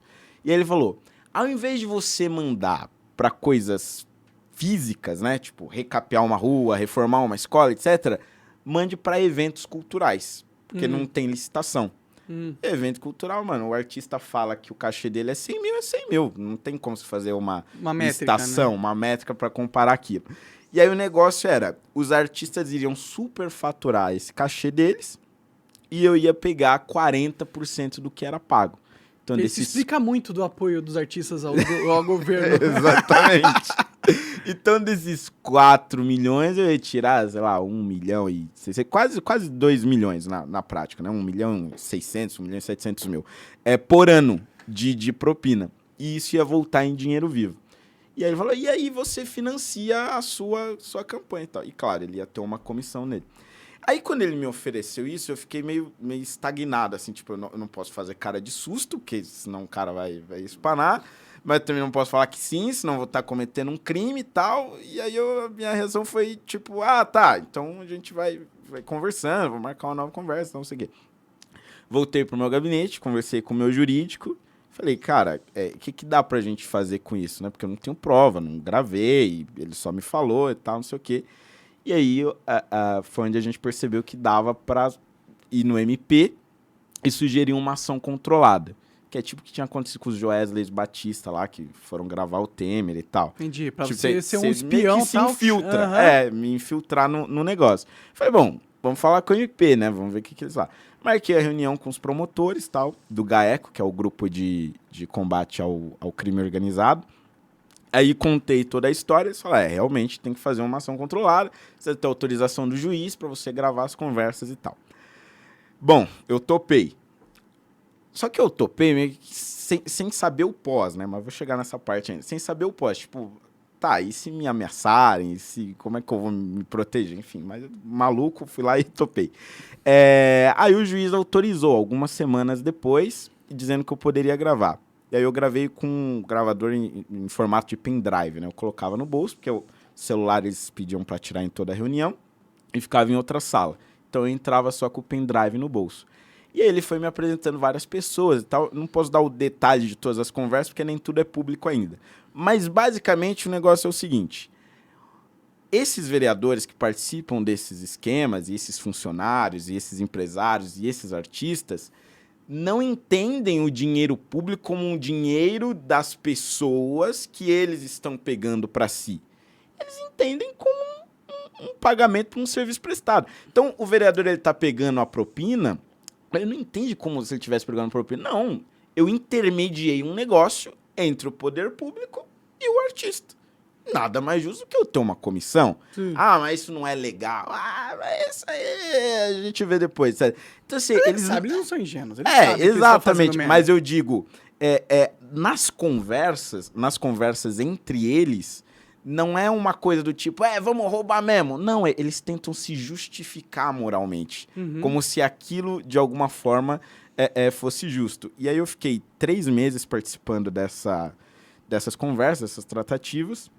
Entreguei o material pro MP e não cheguei a mandar o dinheiro, claro, né? Falei, não, tive uma crise de consciência aqui e tal, não vou participar e tal. Só que 1 ano depois a história vazou. E aí, nisso que a história vazou, aí vieram alguns assessores de outros vereadores, olha, se eu fosse você, eu tomaria cuidado, fulano tentou denunciar isso e morreu de tal forma, outro fulano apareceu queimado, amarrado dentro do porta-malas do próprio carro, tipo umas coisas meio bizarras. Aí eu fui pro MP, pô, e a minha segurança, como é que fica? Vazou a história, a galera já tá sabendo. Aí, pô. Mas aí os caras, então, o que dá pra fazer é o programa de proteção a testemunhas. Só que o programa de proteção a testemunhas é tipo assim, eles mudam o seu nome, literalmente, você dá outro RG... É igual no Breaking Bad, você liga pra um cara, ele te pega, joga numa tipo casinha isso. Ali e acabou, a sua vida é essa agora. Só que, pô, eu sou vereador, velho, como é que um vereador vai sumir, vai mudar de nome? Não dá, não tem como. Você tem que desistir da sua vida inteira por causa disso. Não, basicamente era isso que eu falei, você vai ter que renunciar ao mandato e sumir. Não vou fazer isso. Então tem alguns paliativos. Quais foram os paliativos? Andei com colete de balas por quase 1 ano, colete à prova de balas. Foi por isso que você levou um tiro lá, naquele dia lá? Isso aí foi outra história ainda, outra ameaça. Entendi. Ou seja, teve algumas ameaças aí. Caralho, tu tá corajoso, hein? Não, ainda. Eu, se você, já tinha pulado fora desse barco de política há muito tempo. Mas veja, como é que você incentiva alguém a denunciar o que tá de errado nesse cenário? Tipo assim, suponhamos que eu fosse um vereador honesto, mas com a cabeça no lugar. Um cara que, porra, se eu denunciar isso, minha família pode correr perigo, eu posso correr perigo, eu posso morrer. E as minhas opções de proteção é mudar de nome e transformar a minha vida completamente. Será que eu denunciaria ou só ficaria quieto? Eu ficaria quieto. Sim, e outra, você vai acabar com um esqueminha... uma coisinha pequena. Nada, exatamente. Aí hoje, eu olhando pra trás, não aconteceu nada. Todas essas pessoas que estão soltas, ninguém foi preso, a investigação em tese continua acontecendo. Mas, quer dizer, eu passei por um risco enorme, gigantesco, para acabar com um esquema que perto do orçamento da cidade é minúsculo e que não aconteceu nada até hoje. Quer dizer, você não tem... nem vai. Você não tem incentivos para as pessoas fazerem o que é certo, entendeu? Esse que é o negócio. E aí é difícil você mudar um país assim. Pois é. Então não tem jeito, né? Tamo fudido? Não tem jeito? É isso, né? Pergunta pra mim, eu vou dizer que não tem. Que depois dessa eu realmente... Tu quis ir pra política, agora você descobriu uma coisa que, tipo, sabe imagens que você vê e não dá mais pra desver, tá ligado? Tipo a gente isso. perde um pouco a fé, né? Na vida, um pouco, às vezes, né? Porque a gente sabe que muitas pessoas vão sofrer em detrimento desses problemas que a gente tem na política brasileira e que dava pra mudar. Não é difícil mudar em questão de, tipo, o que a gente deveria fazer pra ser o certo, mas a conjuntura social toda torna impossível qualquer mudança, né? Infelizmente. Isso é muito foda. E aí você fica rodando em círculos e sempre fica aquele discurso, né? Que é uma coisa que me irrita de tanto que eu ouvi, né? No começo até fazia sentido. Que não, as próximas gerações vão transformar o nosso país, a gente tem que botar fé nos jovens, fé na próxima geração. Mas a escola que a gente tem hoje é só uma reprodução daquilo que já acontece. Quer dizer, tem até um autor que falava disso. É uma espécie de reprodução da desigualdade. Você entra na escola, você não aprende de verdade. Tudo Só que eu aprende sei hoje, coisa inútil. eu aprendi na vida, não Tirando aprendi na português e escola. matemática básica, tudo o resto é inútil. E aí você vai falar de políticas com os jovens na sala de aula, e eu falo isso como professor, ele não sabe a diferença de um vereador para um deputado federal. Quer dizer, quem dirá discutir o futuro do país? Os caras não sabem nem pagar imposto. Tá ligado? Você tira um jovem, acabou de sair do ensino médio, joga ele na rua para montar uma empresa, ele não sabe. De verdade, eu também não sei como paga imposto. Eu nem contrato eu, outras ninguém pessoas pra Quem pagar. sabe é o Pra contador. descobrir o quanto eu devo pro Estado que tá me perseguindo. Toda vez que exato. eu pago imposto, eu me sinto um imbecil, tá ligado? Eu sou tipo uma vítima de um cativeiro sequestrado e eu tenho que ficar pagando pros caras que me sequestraram, tá ligado? É tipo isso mesmo. É foda. Que é foda. É foda. Por isso que eu pergunto, você vai continuar na política? Pra quê, velho? Então começa a roubar, pelo menos, né? Porque aí você vai se dar bem, de verdade, né? Não, eu já desisti. Eu acho que, sim, talvez em 26, se eu falar, mano, não, ok, respirei fora da política, agora, né, que eu saí um pouco, vi a coisa de fora, consigo voltar, aí talvez eu volte. Mas se eu me perguntar hoje, sobre 2026, eu te diria que eu não seria candidato. Não tenho ânimo pra isso. Sabe, eu prefiro 1000 vezes que alguém que não tenha tido nenhum mandato entre lá agora num lugar e aí, mano, porque quando você sério, porque quando você entra na primeira, você vê aquele mundo plenário, não, e é legal, né? Você vai lá ser juramentado, aí tá todo só da turminha. Tipo, caralho, a gente decide o que o povo vai fazer, que da hora. Você fica emocionado com aquela coisa toda.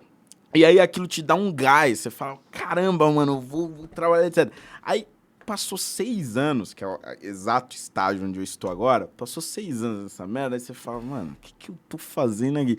Aí vira um emprego comum, velho. É tipo você chegar no escritório de novo, tô nessa merda aqui e tal. E aí você vira só mais um, aí eu acho que já não vale mais a pena, entendeu? Aí eu acho que é melhor você abrir espaço para outras pessoas. Senão eu vou virar os caras que eu sempre critiquei. Que é os caras que estão na política há 20, 30 anos, se reelegendo eternamente, não fazem nada. Aí, o melhor argumento que eu poderia dar pra você continuar é que pelo menos tu não vai fazer merda. Se você, pelo menos, tapa um buraco ali, né?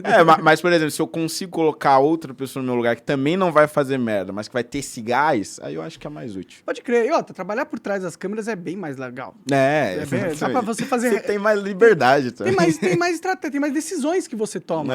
Exatamente. Né? Quando você tá lá como eleito, você tem toda uma burocracia que você tem que aderir que te capa, né? Vamos ser só sinceros. Te impede de fazer qualquer mudança. Aí você passa um projeto de lei, você entra numa comissão legal, da hora, mas, ok, vamos pegar e transformar o que você fez e como isso mudou a vida das pessoas.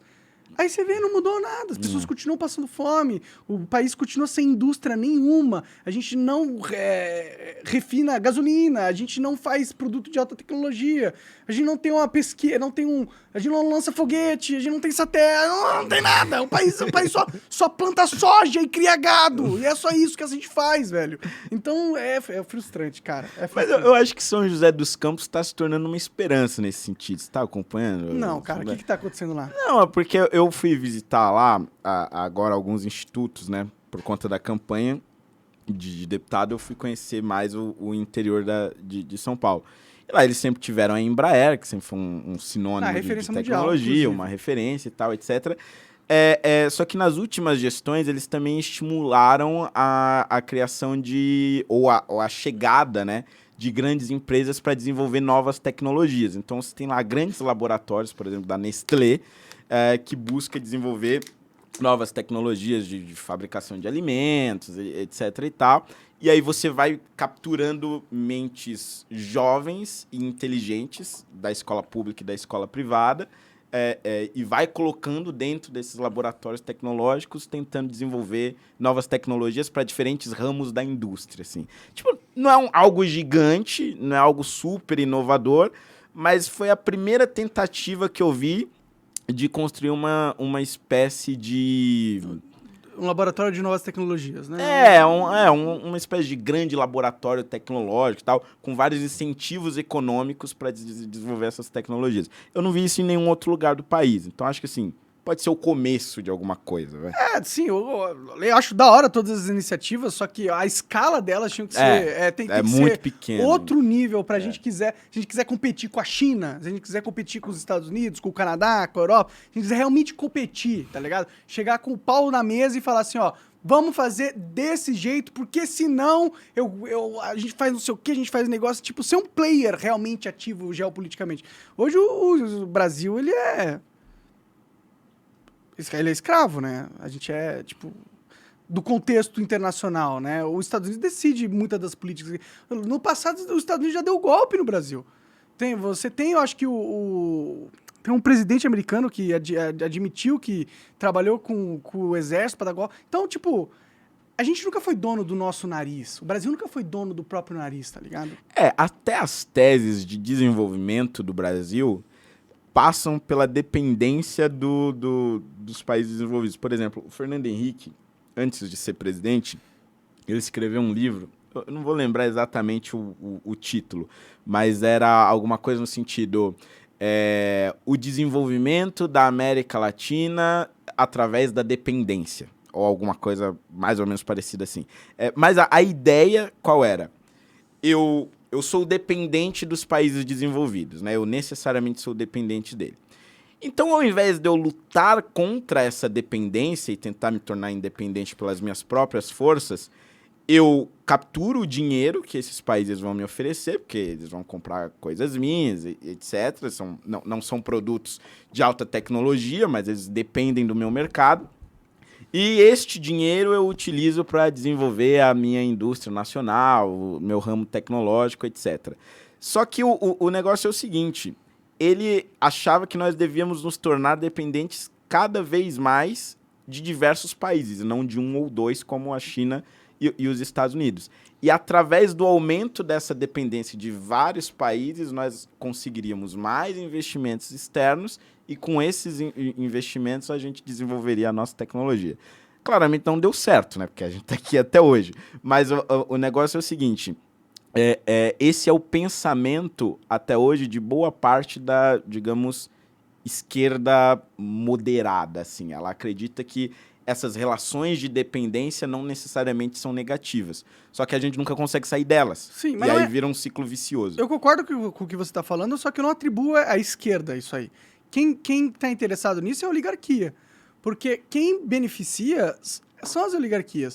Porque eles captam esse investimento do exterior e com essa dependência, e em vez de investir no país, o que eles fazem é pegar essa grana e tomar para si, e aí aplicar em outros lugares e tal. Tipo, a dívida brasileira é uma forma dos oligarcas e da oligarquia internacional de sugar a riqueza do Brasil, né? Uma das formas, né? A gente paga quantos bilhões todos os anos em juros da dívida? São 500, sei lá, 600 bilhões, se quiser conseguir ver as informações certinhas aí, Coca. Mas, tipo, com 600 bilhões por ano, se a gente não tivesse essa dívida imensa que foi imposta a nós através de lobby da oligarquia e da oligarquia internacional, a gente teria 500 bilhões para investir. Com 500 bilhões por ano para investir, a gente construiria esse país maravilhoso que a gente está. Só que, desde sempre, a gente foi colocado numa posição de ultra fragilidade fiscal por N motivos, que é justamente para a oligarquia internacional continuar mantendo o Brasil como uma colônia delas, né? Porque, geopoliticamente, qual que é o interesse dos Estados Unidos em ver uma potência igual ao Brasil se desenvolver e rivalizar com eles no geopolítica internacional? Eles não querem uma China no quintal deles, entendeu? Então, eles trabalham ativamente durante décadas e décadas para impedir o desenvolvimento do Brasil. Mas eu não sei se o Brasil desenvolvido seria uma espécie de concorrente. Seria meio que uma espécie de Europa, assim, um país europeu, aliado dos Estados Unidos. Historicamente, nós somos aliados deles. Então, a questão é que é mais fácil você controlar. O problema da Europa, a Europa está totalmente fragmentalizada, primeiro. São vários países menores. Segundo, eles criaram o Congresso Europeu, o Parlamento Europeu, que é um grupo de burocratas que não tem nenhuma fidelidade a nenhum cidadão de nenhum país. Esses burocratas são cooptados para fazerem o que a oligarquia internacional quer que faça. Então, a Europa, para mim, não é um excelente exemplo de região independente também. Inclusive, a Europa são os caras mais... Os europeus são um bando de gente burra que são usados pelos americanos constantemente e acham que são fodões porque eles têm uma cultura milenar foda mesmo, entendeu? Mas, por exemplo, nesse caso da Rússia, os Estados Unidos destruiu o pipeline do Nord Stream 2 e aí obrigou e condenou a Europa a comprar óleo dos Estados Unidos. Porque impediu de comprar da Rússia, que é um dos maiores exportadores de gás e óleo para a Europa na época. E só que aí eles começam a vender gás e óleo para a Europa a 4 vezes o preço que a Rússia vendia. Você tá entendendo? Para os Estados Unidos mas tem tudo... a distância do bagulho, né? Porra, a Rússia tá do lado, os Estados Unidos tá na outra ponta. Não é só a distância. Tem os caras dentro do parlamento de alguns países já estão falando contra ele. O próprio Macron falou contra os Estados Unidos porque eles estão com lucro exorbitante. Não é só o custo de produção e transporte. Eles colocaram também um lucro exorbitante. Por quê? Porque para os Estados Unidos não existe aliado dos Estados Unidos, existe os Estados Unidos, na verdade existe a oligarquia americana e eles querem todo o poder para eles e foda-se. E se eles precisarem causar uma guerra com a Rússia para impedir a Europa de comprar gás da Rússia e começar a comprar gás deles, porque eles queriam esse mercado, eles vão fazer a porra de uma guerra para isso e vão destruir o pipeline da Alemanha no território alemão, tá ligado? É propriedade da Alemanha. Se a gente fosse num cenário onde a Europa realmente fosse independente, isso seria um crime de guerra contra a Alemanha. Entendeu? Então, o Brasil e a Europa são os quintais dos Estados Unidos de verdade. E o Brasil, qualquer país grande que se tornar grande e potente, ele não é um amigo, um aliado das pessoas, dos outros países geopoliticamente. É todo mundo rival, não tem amiguinho na geopolítica. Tem apenas sangue, destruição, guerra, espionagem. Meu Deus, velho. Mas cara, esse é o mundo que a gente vive, cara. A gente não vive no mundo da fantasia maravilhosa dos Ursinhos Carinhosos. É que eu sou meio loucura, eu vou confessar, eu sou meio fanboy dos americanos, então eu sou suspeito pra discutir esse tema. Eu entendo. Eu acho que sem os Estados Unidos, o mundo já teria caído em desgraça, velho. Eu acho que o sustentáculo do Ocidente é os Estados Unidos. Sem a gente, a Rússia e a porra da China teria feito sopinha de letras dessa porra aqui, velho. Pode ser. Um equilíbrio de forças. Eu não odeio os americanos, nem a cultura americana, entendeu? Não, imagina. Não, é sério. É que tem uma diferença entre você entender que a cultura dos americanos é legal, eu gosto, eu adoraria morar nos Estados Unidos, inclusive, planejo um dia passar uns anos lá morando lá, gosto da cultura que eles fizeram, a liberdade de expressão que eu defendo tanto foi um conceito desenvolvido e promovido pelos americanos, entendeu? Então eu tenho profunda admiração de vários aspectos da cultura americana. Agora, a gente tem que separar a cultura americana pro povo deles da relação dos Estados Unidos com quem não é o povo deles, entendeu? Os Estados Unidos, desde 1990, ele invadiu mais de 100 países. Desculpa, esse número não é correto. Ele iniciou mais de 100 conflitos militares. Ele matou centenas de milhares de pessoas no Oriente Médio. Ele derrubou regimes em todos os regimes cantos. Ditatoriais. Não, me aponta aí quantas democracias foram derrubadas pelos americanos. É engraçado que todos esses regimes ditatoriais acabaram, por sorte, estavam sentados imensas reservas de petróleo. Imensas. O papo do petróleo de novo. Não, você acha que petróleo não meve desse. Não é possível um negócio desse. Ó, não. Eu vou dar o exemplo, prático aqui. Vou dar um exemplo prático aqui do Iraque. Todo mundo fala do Iraque. Claro, a CIA tinha relatórios de inteligência dizendo que a porra do Iraque tinha armas nucleares. Se a minha agência de inteligência diz que um caralho de um inimigo, ditador, pode ter armas nucleares escondidas, eu não vou fazer nada. Peraí, eu vou ficar aqui de braços cruzados. Ah, não. Pode ser que tenha, mas como é só um relatório de uma agência de inteligência, eu vou ficar de braços cruzados. Não vou fazer nada. Claro que não. Invade essa porra. Holiday, calma, você tá sendo bem ingênuo, de verdade, cara. Ah, não é possível. É sério, você tá sendo muito ingênuo, cara. Primeiro que você dê alguma credibilidade pra CIA. Ah, não. É simplesmente a maior e melhor agência de inteligência do mundo, velho. Você tá de sacanagem comigo, não, né, não você tá de sacanagem, velho. O que você acha que a CIA faz, cara? Protege os Estados Unidos, que por sua vez protege o Ocidente, velho. Ah, não, você tá de sacanagem. Eu tô falando muito sério. Você acredita mesmo nisso? Essa é a sua visão de mundo? Exatamente, então, velho. Tá bom, cada um acredita no que quiser. Aí, sério.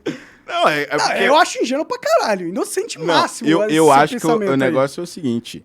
A CIA, ela tem como principal objetivo proteger e garantir a sustentação da América. Igual o STF tem como principal objetivo proteger a Constituição, mas é diferente. Não é diferente. Sem os Estados Unidos, o Ocidente não sobrevive. É o sustentáculo essencial do Ocidente, pô. Você tira os Estados Unidos, não sobra nada. Bom, vamos supor que os Estados Unidos suma.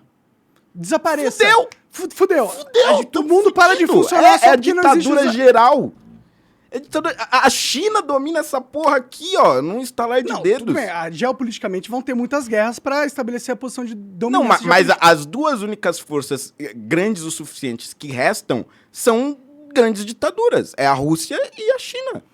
Você tem a Índia, que é uma democracia, a maior democracia do mundo. Sacanagem. Agora é você que tá de sacanagem com a minha cara. Por que a China não é? Eles têm 1 bilhão de pessoas, pô. A Índia, fala sério. Eles têm bomba atômica. Ah, pelo amor de Deus. Você tá de brincadeira.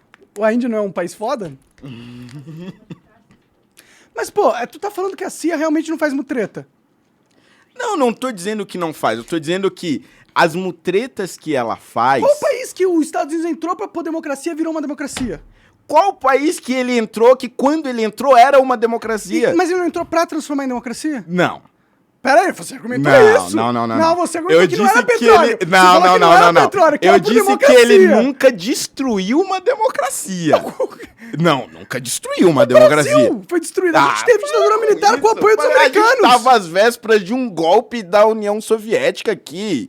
O Jango era um instrumento da União Soviética. Essa guerra geopolítica é complexa, mas... Falar que os Estados Unidos promove... Os Estados Unidos já derrubou vários países da América Latina por causa que ele tinha uma empresa de frutas e ele queria vender banana pra caralho. Não, ele não derrubou regimes democráticos. Ele, no máximo, apoiou movimentações internas do país pra impedir outras ditaduras. Foi isso que aconteceu. Como aconteceu no Brasil, como aconteceu na Argentina, como aconteceu no Chile, não tem essa visão de Estados Unidos bonzinho assim, não, cara. Não é que é bonzinho, é que pra ele se proteger, ele precisava evitar que a União Soviética chegasse na América Latina. A maneira que ele achou de impedir isso foi justamente apoiando esses movimentos internos. Holiday, a questão não é que os Estados Unidos... É um movimento de ataque. Não é que os Estados Unidos têm uma grande visão de proteger a democracia no Ocidente. É que para se proteger e, portanto, para proteger a sua democracia, ele interfere no exterior. Só que essas interferências, ao meu ver, elas acabam sendo positivas. Você tá maluco, Holiday? Caralho, eu não consigo enxergar uma interferência americana negativa. Uma. Nossa, Holiday, não por favor, cara, vai... Sério. Holiday, desculpa, cara, você tá sendo muito ingênuo, cara. Falando. Não, primeiro que isso é fisicamente impossível. Que um país, qualquer que seja, em todas as interações geopolíticas, só vai causar algo positivo. Primeiro que isso é fisicamente impossível. A questão os efeitos negativos não superam os positivos. Bicho, a gente tá quase na Terceira Guerra Mundial. E vai dizer que a culpa é dos Estados Unidos. Claro que é! Pelo amor de Deus. A culpa não é de um maluco que tá dominando a Rússia e acha que ele tem que ser dono de todos os países ao redor dele. A OTAN avançou sobre território... não. Você vai vir com esse papo. Mas não avançou? É mentira esse papo? Eu tô mentindo pra você? Mas eu tô mentindo. A OTAN não é uma ameaça à Rússia. Não? Claro que não. Eles fazem exercício militar. Cara, a OTAN não pode ter novos membros, é isso. É proibido a OTAN ter novos membros agora. A OTAN é uma aliança militar. Quanto mais membros ela tem, mais ela domina o mundo. É pra se proteger e proteger a Europa. É claro que é. Para os Estados Unidos se proteger, ele tem que invadir o Iraque, 200 milhões de quilômetros de distância dele, cara. Você acredita mesmo nisso? Bom, tinha um relatório. Então tinha pronto. Um relatório. Então, se um cara engravatado, burocrata da CIA, fala que pra você comer cocô, é pra comer cocô. Porra! Não, para. Você não pode ter um pensamento tão...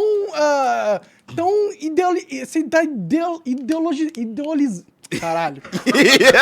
Idealizando. Não é ideologizando. É idealizando. Você tá idealizando esses órgãos burocráticos. Por exemplo, você vê o Brasil. Tem algum órgão burocrático aqui no Brasil que você tem plena confiança? Não. E por que você tem plena confiança num órgão burocrático de um outro país? A questão não é a confiança na CIA. A questão Você tá confiando que aquelas informações eram verdadeiras e que as não eram verdadeiras porque o Iraque não tinha a porra de uma bomba atômica. Então, mas o meu ponto esse super órgão pica falou que tinha? O meu ponto é, vale a porra do risco, velho. Vale? Entre o Iraque ter uma bomba atômica e invadir o Iraque pra conferir, porra, invade aquela porra, velho. Eu não quero saber se ele tem uma bomba atômica quando ele for usar aquela merda. Então invade. Porra. Bom, então invade o Brasil também, se a gente quiser fazer uma bomba atômica. Não. Por que não? Por que não? O Brasil poderia usar a bomba atômica. Mas ele não tem bomba atômica. Mas se a gente quisesse fazer, os Estados Unidos estaria justificado em invadir o país. Não, porque nós não representamos uma ameaça. E por que o Iraque representava uma ameaça? Se tivesse uma bomba atômica, sim. Tipo, a verdade que você tá querendo ignorar é que eles sabiam que não tinha porra nenhuma de bomba atômica e eles usaram isso de desculpa porque eles precisavam estrategicamente controlar aquelas reservas de petróleo. Isso é muita teoria da conspiração. Porque... Isso é muita teoria da conspiração. É a realidade da vida, cara. Um governo, ele criou um relatório de inteligência falso para dominar um outro país, para conseguir extrair a reserva de petróleo daquele país. Exatamente. Isso é coisa de filme, Monark. Isso é Hollywood, caralho. Então, o que você acha que é feio? Tipo, quais são as estratégias que você acha que esses caras que tem 1 bilhão de recurso, agente espião em tudo que é canto, 800 bases militares, eles não fazem nada de errado. Tudo que eles fazem são justificados. Tudo que eles estão fazendo é para defender a democracia no planeta. O meu ponto é, as negatividades produzidas não superam as positividades. Qual que é a positividade sendo produzida com essas guerras? A proteção do Ocidente, porra. Que proteção do Ocidente? A proteção dos nossos valores ocidentais, de democracia, de liberdade. O Brasil, você acha que a Rússia tá planejando invadir o Brasil, cara? Hoje não. Os caras não conseguem ninguém da Ucrânia, eles vão invadir o Brasil, porra. Tá de sacanagem. Mais um pouco. Eu não sei. Eu não vejo, nesse jogo geopolítico, eu não coloco países como mocinhos e vilões, entendeu? Eu vejo só interesses, política e como eles são feitos, entendeu? E os Estados Unidos faz muita merda em todo lugar. Eles assassinam pessoas, eles fazem regime change, eles iniciam guerras. Eles iniciaram guerra no Vietnã, jogaram gás mostarda, que provoca alterações nas pessoas. Então, os Estados Unidos já fez vários crimes de guerra. Eles não são mozinhos, eles não têm o interesse de proteger o Brasil de nenhuma forma. Pelo contrário, eles querem explorar o Brasil e nos manter fraco o quanto eles puderem. No caso do Vietnã, por exemplo, os índices de liberdade econômica, de desenvolvimento humano, de qualidade de vida, melhoraram depois da intervenção. Melhoraram. Cara, desculpa.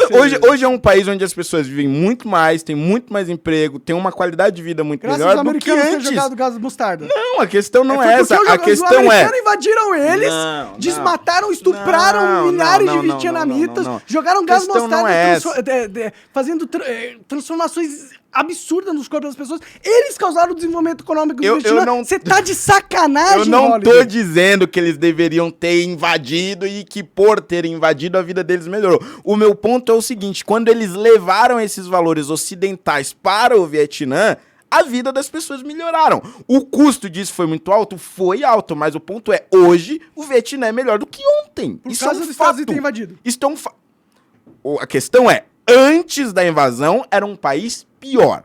hoje é um país melhor. Mas o que tem uma a ver com essa com a outra? É sempre assim, porra. Antes dos Estados Unidos entrar, é um país pior. Depois que eles saem, é um país melhor. Nunca é assim, cara. Com raríssimas exceções, como agora no Afeganistão, onde eles saíram de maneira absolutamente desastrosa. Se desenvolver. Foi 50 anos depois da guerra. Cara, você tem uma fixação pelos Estados Unidos que é inumana, cara. Não é possível. Tá você é muito anti-americano. Cara, eu não sou anti-americano, velho. Eu não sou... Esse é o problema. Eu sou um dos caras que mais defende a cultura americana, mas eu não sou ingênuo, porra. Eu não sou um cara que acha que no ramo da geopolítica existe bondade ou que os Estados Unidos está protegendo o Ocidente, cara. Eles querem poder pra si e é só isso. Não é. Você já conheceu algum político que não quer só poder pra si e foda-se o resto? Mas não é isso. O que eu tô dizendo não é que eles têm a grande missão de proteger o Ocidente. Eu estou dizendo aqui, no caminho de se proteger e de proteger o próprio país, eles acabam sendo um sustentáculo de proteção para todo o Ocidente. É isso que é na prática. Tá bom, vamos concordar em discordar. Vamos concordar em discordar. É tipo aquelas discussões que nunca acabam. Nunca acabam. Não, você tem uma visão sobre os Estados Unidos, eu tenho outra, tá ligado? E tipo, não é que eu odeio os Estados Unidos, eu inclusive consumo várias coisas americanas, culturalmente eu sou muito mais americano do que chinês ou russo, tá ligado? Em questão mas eu não posso ignorar que os americanos fizeram cagada no mundo inteiro, tá ligado? Em todo lugar que eles entram, eles fazem merda, tá ligado? Destruíram o Iraque, destruíram o Afeganistão, já destruíram vários países da América Latina. Então, tipo, eu não consigo ficar achando, caralho, realmente tudo eles fizeram pelo nosso bem, vão lá, são os bonzinhos, como eu amo os Estados Unidos, obrigado, vem aqui. Não, eu não consigo pensar nisso, assim, dessa forma, pra ser sincero. Inclusive, até porque eu acho que o governo americano hoje não é representante do povo americano mais. Mas aí é outra coisa que você vai chamar de teoria da conspiração. Não. Eu não sei se é nesse sentido que você tá falando, mas eu acho que o sistema eleitoral deles não consegue fazer uma representatividade ideal daquilo que é o povo americano. Cara, os caras têm voto por correio lá. É, exato. Que é tipo, tá pedindo pra fraudar a coisa, tá ligado? Ali realmente eles têm um problema grave. E eu, assim, não acho que vão resolver tão cedo, porque, porra, toda vez que você coloca aquele negócio em discussão, vira um negócio sem fim. E até o redesenho dos distritos lá vira uma confusão enorme. Eles nunca conseguem redesenhar os distritos. E aí sempre que acabam redesenhando, favorece um partido ou outro, enfim. É o gerrymandering, né? Que eles chamam. Acho que não vão resolver esse problema tão cedo mesmo. Sim, não, o mundo tá fudido. Eu cada vez mais penso em ir pro meio do mato, tá ligado? Construir um bunker muito pica, com internet e Wi-Fi, enquanto o mundo não for pro apocalipse. Fazendinha de maconha ali, bem automática, tá ligado? Pegar umas galinhas e só viver jogando meus jogos ali, trancado. Tem que viver, tem que olhar pro mundo. Dá vontade, às vezes, dá vontade. Cara. Você não pensa em ir pro mundo de empresarial, cara? Abrir um negócio... É mais ou menos o que eu vou fazer. É que eu não vou sair da vida pública propriamente. Seria um consultor. Você é uma empresa de consultoria, uma empresa de consultoria. Qual vai ser o nome dessa empresa? É muito criativa, inclusive já criei. É a Holiday Consultorias. Legal, Holiday é um bom nome, cara. Holiday é bom que dá pra você usar pra hotel, pra consultoria. Quem não gosta de um feriado? Pra programa de TV e tal, qualquer coisa. Mas é porque eu realmente percebi que tem uma demanda muito grande nisso. Então, quando eu comecei a falar que não ia ser candidato, eu comecei a receber mensagens de vários deputados estaduais de outros estados e de vereadores de cidades do interior e tal. Pô, caramba, mas será que você não podia ajudar a gente e tal? Eu ainda sou novo nisso, não sei bem como funciona, como articular, etc. Essa sua experiência é muito boa. Outros só querem entender a minha experiência com redes sociais. Então, para uns, eu posso ser um consultor, digamos, mais geral, né? No sentido de entender como a Câmara funciona, como aprovar um projeto, como, de fato... mudar a vida das pessoas através do mandato. Como mexer na máquina. A máquina exatamente, tem regras e para ela andar, e você tem que seguir essas regras. Essas regras. Muito complexo isso aí? Ou é trabalhoso? Eu diria que é mais trabalhoso. Entendi. Porque o negócio é o seguinte, não é que as regras são difíceis de entender, é que elas estão escondidas. Então, por exemplo, para aprovar um projeto na Câmara Municipal de São Paulo, né? O passo a passo, em tese, é muito simples. Você protocola o projeto, ele passa nas comissões específicas, então, CCJ, para ver se ele é constitucional e legal. Se é de educação, ele passa na de educação e depois ele passa na de finanças para ver se tem dinheiro para fazer aquilo. Em tese é isso. E depois ele vai para o plenário, onde todos os vereadores votam e acabou. Só que o negócio no meio do caminho, tem requerimentos que podem atrasar o seu projeto por meses ou anos. Tipo, não, mas eu quero saber da Secretaria de Educação se esse seu projeto que muda, sei lá, um material X de história, se ele vai impactar no aprendizado dos alunos, se vai melhorar ou não. Aí eu tenho que mandar um requerimento para a Secretaria de Educação. Aí a Secretaria de Educação vai me responder. Para responder essa pergunta, eu preciso fazer um estudo. Para fazer esse estudo, eu vou precisar de tantos meses, de tantos anos, eu vou precisar contratar fulano, dinheiro, etc. Então, assim, mano, o seu projeto acabou. Não existe mais. E dá pra você politizar essas mecânicas? Tipo, olha lá, o cara tá... Dá. Eu não gosto desse cara, ele me fudeu numa outra Exato, lá, aí que tá o negócio. Aí a Secretaria de Educação fala, putz, vou precisar estudar pra caramba, não sei o quê. Mas se você conhece o secretário de Educação, ele escreve a porra de uma folha sulfite dizendo, não vai impactar em nada. Assina o carimbo, o projeto anda. Entendi. Então, veja, tem regra, mas não tem regra. É uma coisa muito subjetiva. Então, essa subjetividade não está escrita em lugar nenhum. É uma coisa que você aprende no dia a dia. E isso, cara, você demora meses, em alguns casos anos, para aprender. E muitos vereadores, deputados, etc., não sabem disso e precisam de ajuda nesse quesito. Outros só precisam de ajuda nas redes mesmo. Como é que eu posso me comunicar melhor com o meu eleitor por meio das redes sociais? E aí, nesses casos, geralmente são políticos mais velhos. São aqueles políticos que já estão há alguns anos, né, na carreira política e querem se adaptar a esse meio de redes sociais. Então, acho que são dois perfis aí de políticos que eu posso ajudar como consultor, né? Entendi. Legal. Eu acho da hora esse negócio de consultor, né? Tipo, você desenvolve uma habilidade e aí você cobra pra ensinar os outros o que você desenvolveu, né? Exatamente. Justo pra caralho, na minha opinião. E, de certa forma, continua ajudando o desenvolvimento de políticas públicas, né? Se você ajudar os caras certos, né? Você pode ajudar um monte de filha da puta aqui. Exatamente. Se eu ajudar os caras certos, eu vou estar ajudando as polícias a serem desenvolvidas mais rápidas. Sim.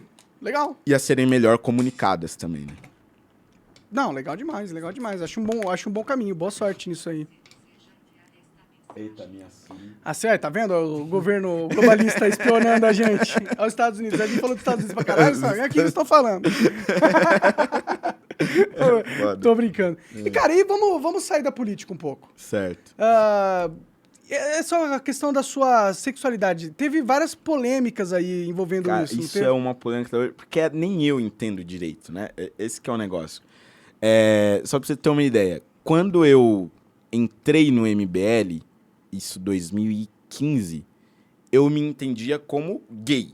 E foi assim que eu me apresentei. Na verdade, não me apresentou, foi arrancado do armário, né? Entendi. Porque o Rubinho, que era o advogado do MBL, ele foi chamado para uma CPI, não sei o que era, CPI da fake news, não sei, não tinha esse termo ainda, fake news, mas era alguma coisa nesse sentido. E o Jean Willis convocou o MBL a participar e se explicar por conta de notícias falsas, etc. E aí, no meio do negócio, o Jean Willis disse que o MBL era um movimento fascista, preconceituoso e tal. E aí eu tava assistindo, tipo, meio que na plateia e o Rubinho lá prestando depoimento. E aí, no meio do depoimento, ele fala, não, nós não somos um movimento preconceituoso, nós temos pessoas negras, gays, inclusive está aqui na plateia, apontou pra mim, o Holiday, que é negro e gay. Mas eu não tinha falado pra ninguém que eu era gay, né? Aí eu fiquei de meio assim, estatelado e tal. Mas depois de um tempo, eu falei, foda-se, tá, sou gay mesmo, etc. Só que o que aconteceu? Isso foi em 2015. A galera se importa, hoje em dia, se alguém fala que é gay? Tipo... Porque eu não consigo entender porque alguém se importa, entendeu? Hoje em dia. Não, se importa pelo seguinte, na questão política, né? Porque eu sou de direita. Então, tem muito essa coisa do tipo, na direita só tem homofóbico. Então, quando você se coloca como alguém de direita que é gay, aí você gera um choque. Quebra um estereótipo, né? Exatamente.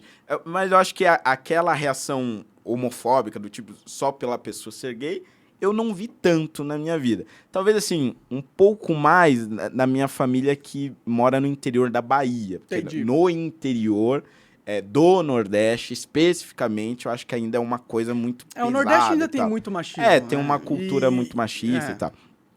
Eu sei disso porque minha namorada é sergipana, então ela que fala isso pra mim. Eu tô só não, mas e ela realmente, viveu isso. Tá realmente, eu percebo isso muito lá. Tanto que as pessoas da minha família, teve uns 2 ou 3 que eu conheço, que se assumiram gays e que eram de lá, vieram pra São Paulo assim que se assumiram. Fugir porque do preconceito, não conseguiam ter uma vida social saudável ali. Pra você ter uma vida social saudável, você tem que estar dentro do armário. Bom, mas o ponto é o seguinte. Poucos meses depois daquilo, eu conheci uma amiga, que é minha amiga até hoje, e a gente se tornou muito amigo. Tipo, aquela coisa... Não. Aquela coisa amigo gay e mulher mesmo. Amigo gay é tipo, ai, menina, não sabe porque eu fiquei ontem. Tá, não sei o que, blá, blá, blá. E foi indo, essa coisa, por meses. Só amizade, pura amizade. Até que um dia, vai um skin ali, dá não sei o que lá. E aí eu fiquei com ela. Só que nesse ficar com ela, cara, eu juro, nunca mais nós paramos. Foram tipo 5, 6 anos. Caralho! 6 fucking anos. Até que no meio desses 6 anos a gente começou a namorar de verdade. E namoramos por uns 2 anos, 3 anos. Desses 6. Exatamente, desses 6. E aí, só que sim, eu ficava indo e voltando com ela, porque isso era muito confuso na minha cabeça. Porque na minha cabeça eu tinha que estar dentro da porra de uma caixa. Então, eu era gay, ou eu era hétero, cara. Não, pô, LGBT tem o bi ali, então, mas não tinha essa coisa do bi. Eu sempre tinha essa coisa do bi meio, mano, que porra é de bi e tal. Então, na minha cabeça, eu tinha que estar em uma daquelas caixinhas. E aí eu tava com ela, mas eu continuava sentindo atração por outros caras. Eu falava, não posso ficar com você porque eu sou gay e tal. Aí depois tinha saudade, aí voltava, aí ficava indo e voltando, etc. Até que na pandemia nós ficamos de vez mesmo pra valer. Mas o ponto é o seguinte, de tantas indas e vindas, ela se cansou e me deu um pé na bunda. Natural, né? Exatamente. Então, existe uma certa bateria. E aí, agora eu tô... Chega um momento que ela quer construir uma vida com alguém. Exatamente. E aí, agora eu tô solteiro e tal, só que eu acho que finalmente consegui superar essa coisa da minha bifobia, digamos assim. Então, hoje eu me entendo como um cara bi. Mas se você for pesquisar no Google, cara, você dá um nó na sua cabeça, que tem entrevista que eu falo que eu sou gay, aí tem entrevista que eu falo que eu sou bi, aí tem entrevista que eu falo que eu sou gay, mas fiquei com uma mulher, aí tipo... porque foi naquele período que eu fiquei meio confuso. Mas no fim, ninguém se importa de verdade com quem você né? Exatamente. De verdade. A grande questão é que eu só tenho que me explicar sobre essas coisas, porque eu sou um político. Sim. Essa é a grande questão. Porque vira politizado. Porque né? Vira política por conta dessa coisa. Mas como é que é esse negócio de ser gay, ser de direita? Não entendo. Então tem muitos jornalistas que não entendem isso mesmo. Tipo, eles acham que a direita ela é essencialmente homofóbica. E aí quando você vira pro cara e fala, não, a gente defende a liberdade individual das pessoas fazerem o que quiser com a própria vida, dane-se o que ela faz. Tem muito a ver com ser gay também. Né? Exatamente. Então acho que é por isso que politiza muita coisa. E é por isso que essa coisa do bi, gay, etc., fica tão em pauta, assim, acho que é... E de onde vinha a sua bifobia? Por que você era bifóbico? Cara, eu não sei, acho que era falta de conhecimento mesmo. Porque eu nunca tive amigos bis. Eu tive amigos que eram gays ou héteros. Tipo, na minha cabeça não entrava. Você acha que a bifobia existe, uma questão cultural? Eu acho que é essa coisa. Coletivo. Existe uma bifobia na sociedade LGBT? Sim. Eu acho que tem isso. Porque todas as vezes que eu falo pros meus amigos gays que eu tive uma namorada, é tipo um xingamento. Como assim? Isso não existe! Você tá maluco? Larga disso, tal, não sei o quê. Tipo, como se fosse uma ofensa mesmo. Extraiu o movimento, cara. Você era só pau, não tinha que ter duas vezes, né? Porque eu já era de direito, que já tá meio errado. Aí ainda pega uma mulher, rapaz. Aí já não é, já. Tira daqui sua carteirinha de gay. Aí virou zona. Pode crer. Eu acho meio bizarro isso aí. Eu acho bizarro porque as pessoas se preocupam ainda com que as outras pessoas transam. Se ela não tá transando com criança, foda-se. Exatamente. Transa com quem você quiser, tá ligado? Exatamente. E eu não consigo entender por que a direita, por que um lado político tem que ser o lado que é a favor de um... Isso é bizarro. Isso é bizarro. Tipo, se você só gosta de pessoas do mesmo sexo, então você tem que se prender a uma ideologia. Na verdade, eles fazem isso com a cor da pele também, né? Foi a minha primeira grande discussão, né? Essa coisa das cotas raciais e tal. Como que você se libertou? Porque existe um curral que muitas pessoas que são de minoria são colocadas por um sistema gigantesco de mídia e tal... que fazem elas pensarem de um jeito, digamos assim. Como que você se libertou de pensar... Como você se libertou da cartilha? Você já foi da cartilha em algum momento? Você se sentia, tipo... se identificava com essas pautas de extrema esquerda há algum tempo e se transformou em direita, ou você sempre foi de direita? Eu tive um período muito, muito, muito curto de esquerda, assim, que foi na eleição de 2010. Eu me lembro especificamente dela porque foi quando o Plínio de Arruda Sampaio foi o candidato do PSOL. E, mano, ele se destacou, ele era tipo um Daciolo das eleições de 2010, só que inteligente, né? Eu acho o Daciolo inteligente pra caralho. E foi naquela época que eu comecei a me interessar por política. Só que como o Plínio, ele se destacava no debate, então eu só prestava atenção no que ele falava, porque a Dilma era chato pra caralho, o Serra nem se fala. Então eu só ouvia o que ele falava. Então acho que assim, foram alguns meses de extrema esquerda, etc. Mas foi naquele mesmo ano também que, graças a um professor, e eu sempre digo isso, porque é muito interessante a história, era um professor petista, de esquerda, mas que, de certa forma, me libertou dessa cartilha, ou não deixou que eu me virasse um aderente a ela, um fã dessa cartilha. Porque, pelo seguinte, estava acabando o ano escolar e a gente ia entrar no ensino médio. Em 2010 eu estava na antiga 8ª série, que seria hoje o 9º ano. Ele falou, agora que vocês vão entrar no ensino médio, vocês precisam começar a se preocupar com o Enem, vestibular e tal. E ele falou de uma maneira para provocar, porque ele falou isso seguido da seguinte frase: menos o Fernando, o fulano e o ciclano. E apontou para as pessoas negras da sala. Porque vocês têm as cotas. Como assim a gente tem as cotas? Vocês são negros, vocês têm vaga reservada. Aí vocês não precisam se esforçar tanto pro vestibular. Caralho, meteu essa, cara de esquerda. Mano, na lata. Aí eu, como assim? Só que assim, ele meteu como uma provocação pra gente perguntar o que eram as cotas. E realmente aconteceu. Não, mas como assim? O que são as cotas e tal, não sei o quê.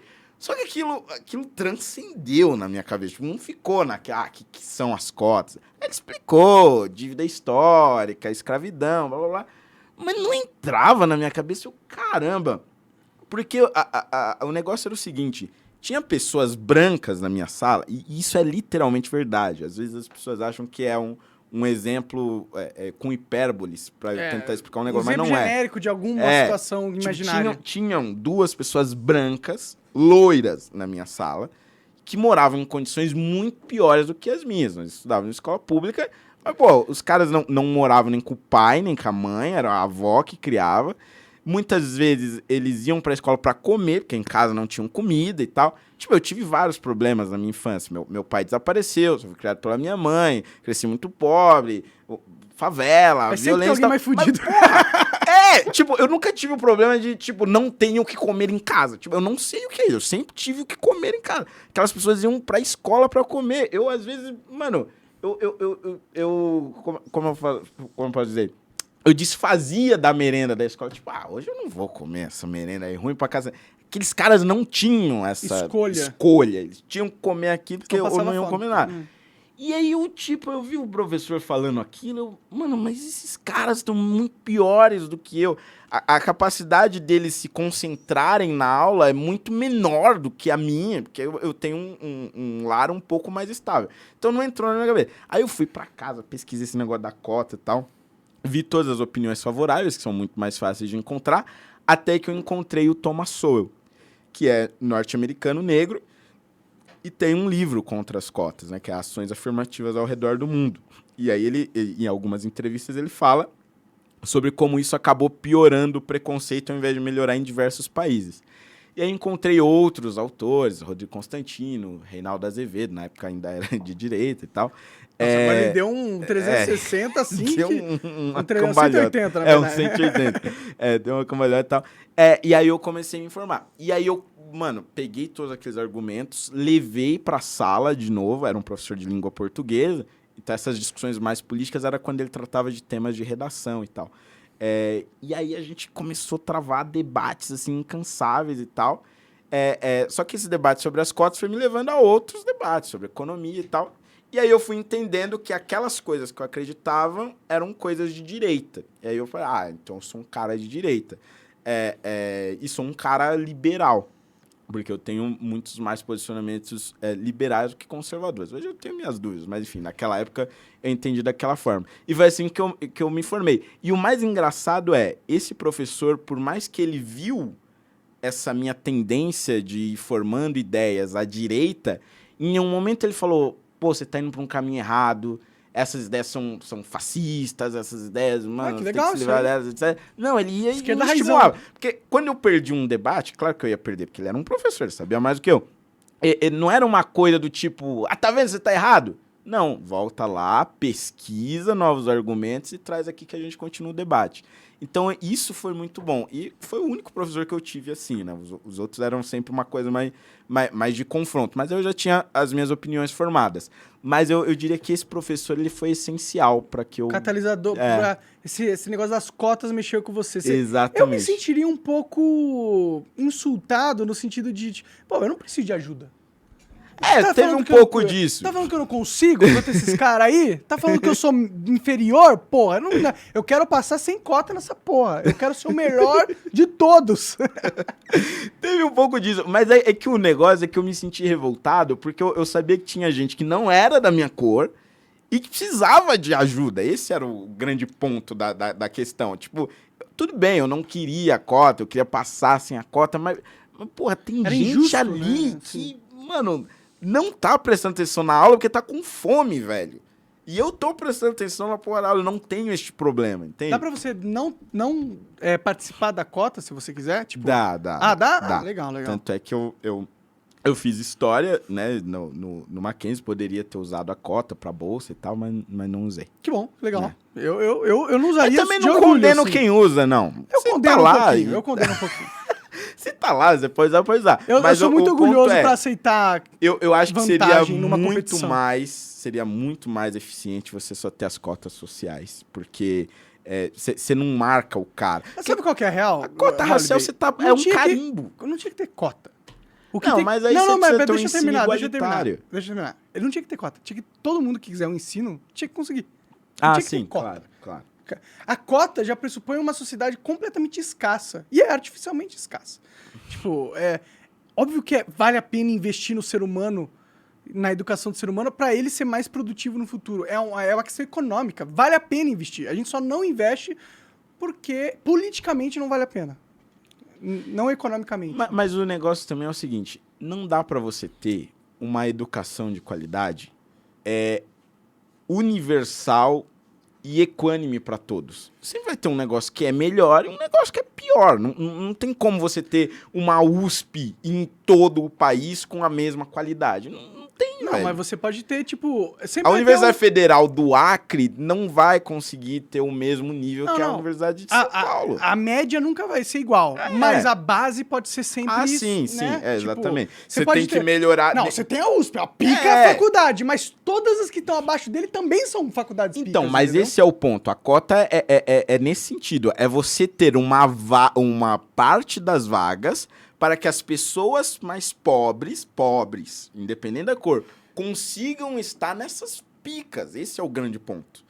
Porque senão não vai chegar lá, porra. Sem cota não chega. Não necessariamente. Você tem esquema de bolsas e tal. Não, tem muitas... sim, tipo, mas nos Estados Unidos, pequeno. país que a gente gosta bastante. Nos Estados Unidos, eles dão bolsa para as pessoas que se destacam em vários quesitos. Se é um puta atleta, você vai conseguir bolsa. Se é um puta matemático... Não, mas lá as universidades boas são privadas, né? Aqui são públicas, esse é o ponto. Aqui é o inverso, né? Sim. Eu sinceramente, nem acho que tinha que ter... o investimento do Estado em educação tinha que ser 95% na base concordo. e 5% em universidade. Não, concordo.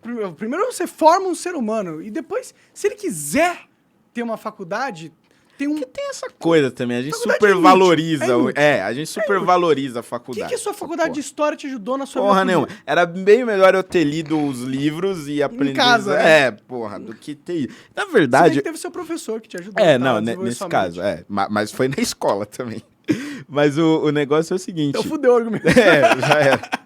Eu só fiz a faculdade mesmo porque eu queria ser professor. Para ser professor tem que ter um negócio do diploma. É artificial a barreira. Não é uma barreira do conhecimento. É uma barreira burocrática. Quer aprender mesmo, pô. Que eu sei...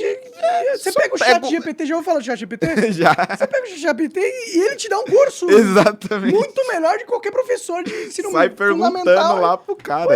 A curiosidade é o melhor professor, né? Exatamente. Não, da hora demais. E aí você se transformou em mais de direito. Um dia eu gostaria de ver você transcendendo esse rótulo.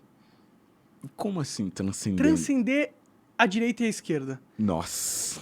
Acho que não é difícil agora pra mim. Não, tudo bem, mas eu gostaria que todos, não só você, mas eu gostaria que todas as pessoas transcendessem isso.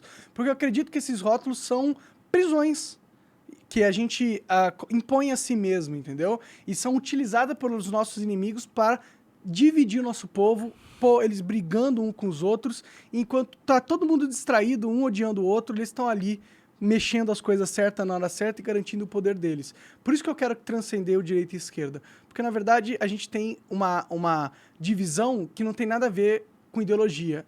Tem a ver com poder. Tem os que podem e tem os que não podem. Eu gostaria que mais pessoas pudessem. E é isso. Tem uma frase do Voldemort, acho que é em Harry Potter e a Ordem da Fênix, que eu acho que resume muito bem isso. Só existe o poder e aqueles que são fracos demais para consegui-lo. No caso, a maioria. Sim, sim. Mas poderia ter uma minoria organizada que né, concede o poder à maioria, de certa forma, né? Vamos torcer. Eu confesso que eu já desisti do Brasil. Cara, eu ainda não desisti, mas olha, eu tô muito perto de virar um monarca nesse sentido, velho. Porque, puta merda, é foda. É muito foda, velho. Enquanto a gente não desistir das nossas almas, tá tudo bem. É isso aí. Olha, demais. A gente tem umas perguntas. Opa! Podemos responder? Vamos lá. Então bora, traz as perguntas aí, Coca. Beleza, vou ler aqui. A primeira é do Silvio Parreira, que ele falou assim, ó. Fala para o Holliday que admiro ele desde o tempo do MBL, pois era o único que, ao meu ver, realmente se indignava com o PT. Tipo quando se manifestou contra Fidel Castro em uma assembleia que estava homenageando-o. Só gostaria de dizer que o admiro de ter reconhecido o erro do MBL e que antes tarde do que nunca para enxergar a verdade. Não era uma pergunta, era só... mais uma afirmação do que qualquer coisa. Mas tem mais aqui, vamos lá. Ó, o Gabriel falou assim, ó. Só passando aqui para mandar um abraço pro Holliday e pro Monark. Vocês são uma luz no meio de uma sociedade doente. Continuem. Da hora, várias afirmações. Boa. É pra mandar pergunta, viu, galera? Esse é o quadro pra pergunta. Ó, vamos lá. O Três Irmãos Podcast mandou aqui, ó. Salve, abraço pro C e pro Coca. Holliday, ontem o Kim foi no Vilela e falou que você saiu do MBL para defender com mais liberdade o Bolsonaro. Nós sabemos que alguns bolsonaristas como Constantino, Zambelli, Tarcísio, Heng, Janaína estão abandonando o barco do Bolsonaro. Existe alguma chance de você querer voltar para o MBL se isso acontecer? Acha que será fácil? Agora sim, uma pergunta. Finalmente. Não, eu acho que o ciclo do MBL já acabou. Só que uma coisa que eu acho importante dizer... Você acha que o ciclo do MBL acabou? Não o ciclo dele enquanto sobrevivência. O meu ciclo com o MBL. Entendi.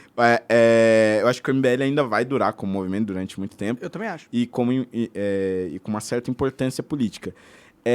Mas só para esclarecer que não é como se eu odiasse o MBL agora, ou eu considerasse eles inimigos. Eu só acho que eles seguiram um caminho que não cabia a você. Que não é o caminho que eu concordo. Eu não acho que é o melhor caminho para o futuro do país e para o nosso futuro político, né?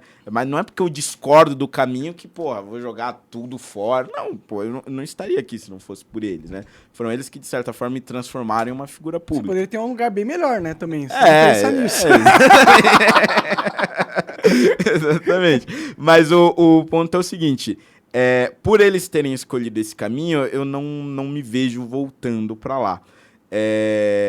Mas e eu também não acho que essas pessoas estão abandonando o bolsonarismo. Acho que o negócio é o seguinte... A Canzambelli deu uma atacadinha, né? Não, mas depois ela se corrigiu lá no Twitter. Eu já tinha xingado ela por causa da entrevista. Ela falou, não, eu não critiquei o Bolsonaro e tal, não sei o quê. Mas o ponto é o seguinte... Dança das cadeiras. O que tá havendo é uma discordância sobre o caminho. Tem gente que acha que o Bolsonaro tem que ficar lá nos Estados Unidos, tem gente que acha que o Bolsonaro tem que voltar e liderar uma Pra mim ele tá sendo um oposição. fracão ter fugido ali. Vem aqui, seja preso. O Lula foi preso. Ele pode ser um bosta corrupto, mas não é um fraco, porra. Não é um covarde, fujão, não é, né? Bom, Eu não sei se faz uma diferença prática no mundo das redes sociais ele tá nos Estados Unidos ou tá aqui, caralho. não, faz uma diferença Faz. parte do mundo da política, né? Sei, Ou não sei. faz Não sim. sei, não sei. E é por isso que ele não tá vindo. Eu acho que ele não tá vindo pra não ser preso. E ele ser preso faz uma puta diferença no cenário político. Bom, Faz uma puta se diferença. eles decretam agora a prisão dele e obrigam os Estados Unidos a extraditar. Primeiro que isso não acontece. Isso não vai acontecer. Os Estados Unidos não é o Brasil que manda nos Estados Unidos, é o contrário. É o contrário. Não, mas se tem uma ordem de prisão, porra, o governo americano não vai ficar batendo de frente por causa do Bolsonaro. Ele vai. Não vai. Ele não extradita sem ter um crime, sem ter... Tipo, a extradição dos americanos, como você disse, é um país que tem instituições muito mais sérias do que o Brasil. Lá tem umas regras pra acontecer as coisas. Eles não podem só deportar um ex-presidente de uma nação gigantesca, assim, não é assim que funciona. Tá, tudo bem. Bom, mas enfim, eu sou da tese que tanto faz. Mas o negócio é o seguinte, não é que estão abandonando o Bolsonaro, é que a discordância é essa, porra, vem agora, vem depois, e aí ele vai ser o candidato de 26, não, é melhor lançar outro nome. Tipo, são discordâncias no sentido de qual é o futuro da direita, e não discordâncias do tipo, o Bolsonaro é um bosta, vamos abandoná-lo, esquecê-lo e deletá-lo. Acho que não é isso. Então, eu acho que a direita ela só tá tendo discordâncias saudáveis sobre qual é o seu futuro a partir de agora. E eu acho que o futuro natural é que o Bolsonaro acabe não sendo candidato. Porque eu não acredito que ele será preso, mas eu acredito que ele ficará inelegível. E aí, ficando inelegível, você tem dois nomes fortes hoje, pode ser que surjam outros. Você tem o nome da Michelle, que acho pouco provável que aceite ser candidata a presidente. Tem o nome do Zema. Sinceramente, eu não queria que a Michelle fosse presidente. Eu não quero a esposa do ex-presidente sendo presidente, meu irmão. Eu não sei Se como você vira presidente presidente. é porque você é pica, não é porque você é ex-esposa de alguém. Eu não sei como presidente, mas acho que como candidata ela seria boa, porque ela fala bem. Não, ela pode ser uma bem. senadora, uma presidente, eu acho que já é demais. Na minha opinião, assim, eu não votaria pela... Quer dizer, se fosse Michelle e Lula, tudo bem, eu voto na porra Michelle. Não, mas você não votaria nela por ela ser esposa do Bolsonaro, caralho. Eu votaria só como menos pior. Não, mas ela apresenta um plano de governo bom, por que não, velho? Ela pode ser esposa do ex... A questão é que ela pode ter o plano que ela quiser. Se ela não tiver o grip on power, que é a diferença. Você pode querer o que quiser, mas você consegue fazer? Bom, eu acho que tem uma grande possibilidade... Uma grande não, porque eu acho difícil a Michelle topar. Mas existe uma possibilidade de nós termos duas principais candidatas à presidência da República. Que seria a Janja e a Michelle. A Janja? Eu acho. A Janja não ganha nem pra Porque síndica, o PT não tem nome. PT não tem nome. Vai botar o Haddad de novo, cara? O Haddad também não ganha nem pra síndico. Então, entre colocar um cara que já foi testado e perdeu, bota outra que nunca foi testada. Eu acho que seguiriam essa tese. Sério, se o futuro do Brasil for duas esposas dos dois presidentes, a gente tá fudido. Sim, nada contra você Mas ser elas esposa podem de alguém. ter plano mas de se você governo, está lá caralho. em relevância porque você é esposa de alguém, meu irmão, não. Você tem que ser porque você é uma empresária ou por uma política que dedicou a vida inteira, entendeu? E fez muitas coisas, apoiou as coisas certas. Aí você pode ser uma política que vira presidente. Agora, puta, a coisa que mais te credibiliza ser presidente é porque você tinha um relacionamento com o ex-presidente, seja a Janja ou a Michelle, desculpa, não é um currículo muito bom. Bom, mas enfim, essa é uma hipótese da minha cabeça. Mas o mais provável é o Zema ou o Tarcísio, né? O Zema hoje é o mais provável, porque ele não tem mais mandato de governador. E aí o Tarcísio menos provável, porque valeria mais a pena ele ir para a reeleição. Mas essa discussão sobre os candidatos possíveis só vai começar se e quando o TSE realmente declarar o Bolsonaro inelegível. O que você tá achando do Danilo Gentili, do que o MBL tá trazendo aí? Eu acho que é uma fumaça só. Tipo... Eles não vêm com fumaça, eles querem o MBL no poder, né? Então eles estão construindo... O MBL, ele fala do Danilo Gentili, presidente da República, desde que... Antes de eu entrar no MBL. O MBL foi fundado em novembro de 2014. Eu entrei em janeiro de 2015. Em janeiro de 2015, eles falavam de lançar o Danilo presidente, caralho. Até hoje não aconteceu. É porque eles não criaram um partido, agora, né? Não vai criar também. Antes, as regras eram mais fáceis do que são agora. Quando as regras eram mais fáceis e a gente colocou 1 milhão de pessoas só na Avenida Paulista, a gente não criou um partido. Agora que as regras são mais difíceis, que eles não conseguem mobilizar uma manifestação descendo na rua, vão conseguir um partido, tenha santa paciência. Não, eu acho o negócio difícil eles fazerem um partido. Você lança uma pré-candidatura do Gentili. E a partir desse espantalho, você influencia outras candidaturas. Acho que é isso se pegar força a candidatura do Gentili, mesmo que eles não tenham partido, eles conseguem encaixar em qualquer partido de aluguel. Não, pode ser que aconteça. Eu acho muito difícil.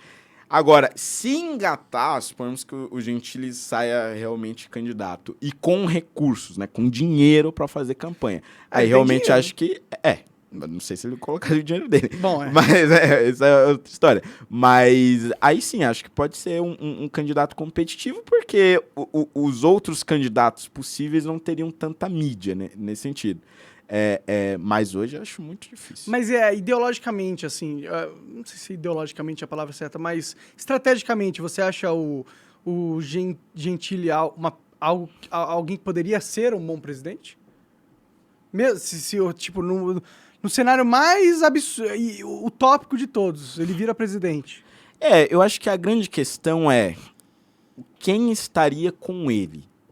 Porque o meu ponto em relação, por exemplo, ao Bolsonaro em 2018, fosse o Bolsonaro sozinho, sem nenhum nome relevante, sem um Paulo Guedes, que era o nome mais relevante que ele tinha com ele à época.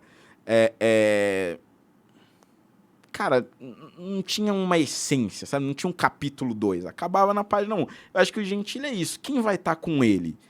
Quem vai desenvolver as políticas públicas dele, Qual que é o plano? Qual que é o plano? Hoje não tem. Hoje não tem. Hoje é ele, é o apresentador Danilo Gentili. O plano eu sou o Danilo Gentili e confia em mim. Eu sou o Danilo Gentili, sou famoso. Mas tá cedo Não, ainda. tudo bem. Mas o ponto é o seguinte, acho que pode se tornar viável se alguém com cacife, com currículo, com experiência, aderir a essa candidatura. Assim como o Moro e o Guedes aderiram ao Bolsonaro em um certo momento. Sim, concordo. Manda pra próxima aí, Coca. Beleza. A próxima tinha a ver com o que vocês acabaram aqui. Eu vou ler, mas a gente já respondeu.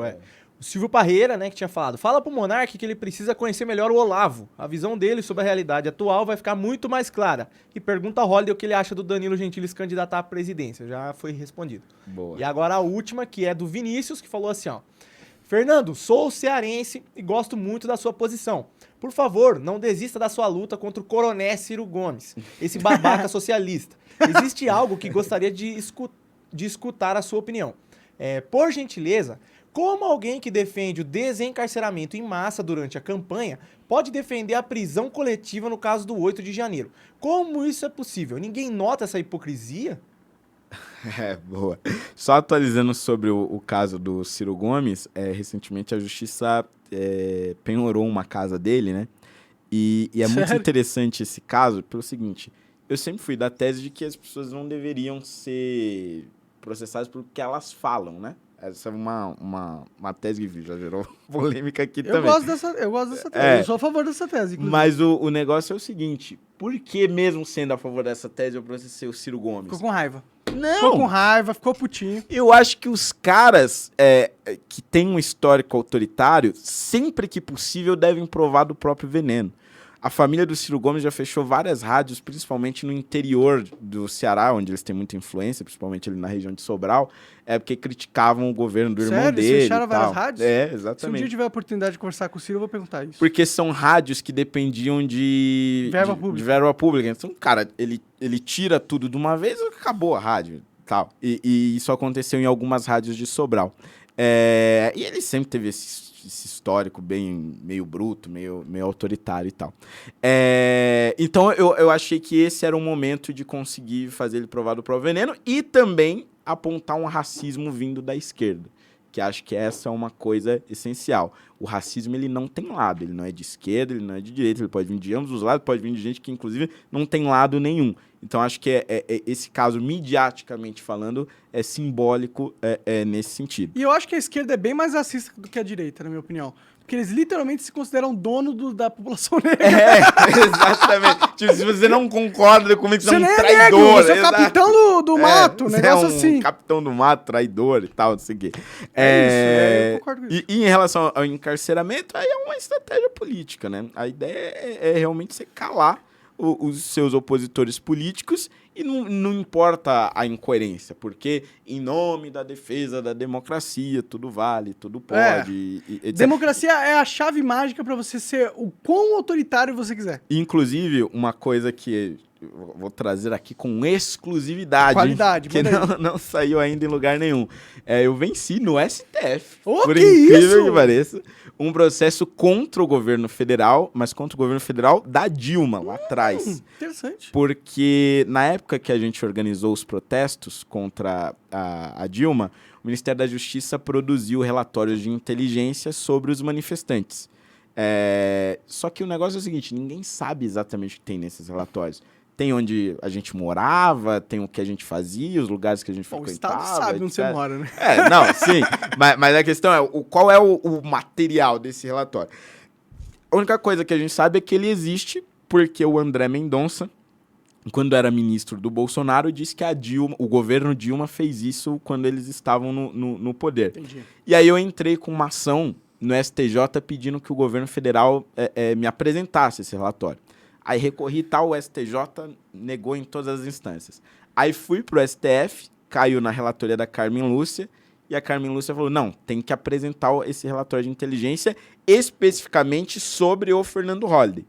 Aí o governo recorreu, a AGU recorreu agora, e perderam no STF, com um voto favorável a mim do Alexandre de Moraes, dizendo que o governo realmente tem que abrir os dados, porque eles não têm direito de espionar, etc. Que interessante. E devo receber este relatório em breve sobre como eu fui espionado pelo governo Dilma. Curioso, quando você fizer o vídeo expondo esse relatório, eu vou querer ver. Opa, com certeza.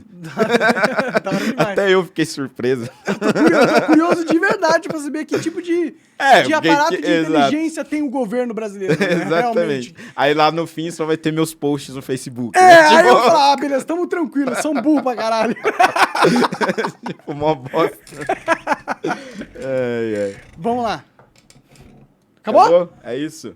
Holiday! Tá joia. Obrigado por ter vindo aí, cara. Eu que agradeço, foi muito legal. Boa sorte em 2026, quando você tentar qualquer coisa aí. Vai na Holiday Consultorias, pra se você é um político novato e quer entender como o jogo funciona, ficar depressivo igual o Holiday tá. Com razão, tá? Não tira a razão dele. E é isso, obrigado. Quer deixar algum site, alguma coisa assim? Não, só mesmo agradecer o pessoal e quem me acompanhou aí, seguir nas redes sociais, @Fernando Holliday em todas as redes, e Holliday é de feriado mesmo, tá, gente? HOLIDAY. E também tem lá o meu site, fernandoholiday.com.br, onde é Holiday, tem outras informações. É uma homenagem a Billie Holiday. Na verdade... Não dá pra escolher o seu sobrenome? Não. A história é a seguinte, eu cheguei no MBL... Meu nome era Fernando Silva Bispo. Ah, entendi. E a ideia era criar um canal de YouTube, falando de política, mas de forma bem-humorada. Então precisava de um nome artístico. As pessoas, olha, Fernando Silva, mano, tá sacanagem. Sim, a coisa mais padrão que existe, Fernando Silva. E Fernando Bispo poderiam pensar que é um negócio evangélico. Não, sei lá, um pastor, tipo Bispo Fernando, alguma coisa assim. Então precisando de um nome diferente. E aí começaram a procurar em revistas, livros, jornais, tudo que a gente tinha ali no escritório na hora mesmo. E aí tinha um livro de um cara chamado Ryan Holiday, que era inclusive um livro sobre como manipular a imprensa, né? Sobre como mentir publicamente, sei lá, alguma porra dela. Exatamente. Aí o Ryan a gente achou muito americanizado, mas Holiday soou bem. Aí no sentido eu ainda pensei, mano, mas parece um nome meio de drag queen e tal, não sei o quê. Só que eu era muito fã de Billie Holiday, ainda sou até hoje. Eu falei, mas pensando bem, acho que Holiday eu posso usar, inclusive, para fazer uma homenagem a Billie Holiday. Aí ficou Fernando Holiday. E depois que eu fui eleito, eu entrei na justiça. Hoje é bem mais simples, hoje basta você ir no cartório, mas na época eu precisava entrar na justiça com uma ação judicial mesmo, pedindo para incluir o Holliday. Então aí o meu nome hoje oficialmente é Fernando Holliday Silva Bispo. Entendi. É isso. Entendi. Tá certo. Marketing. Valeu, Fernando. Valeu. Valeu, Holliday. Obrigado. É nóis. É nóis. É nóis. É isso. Tchau.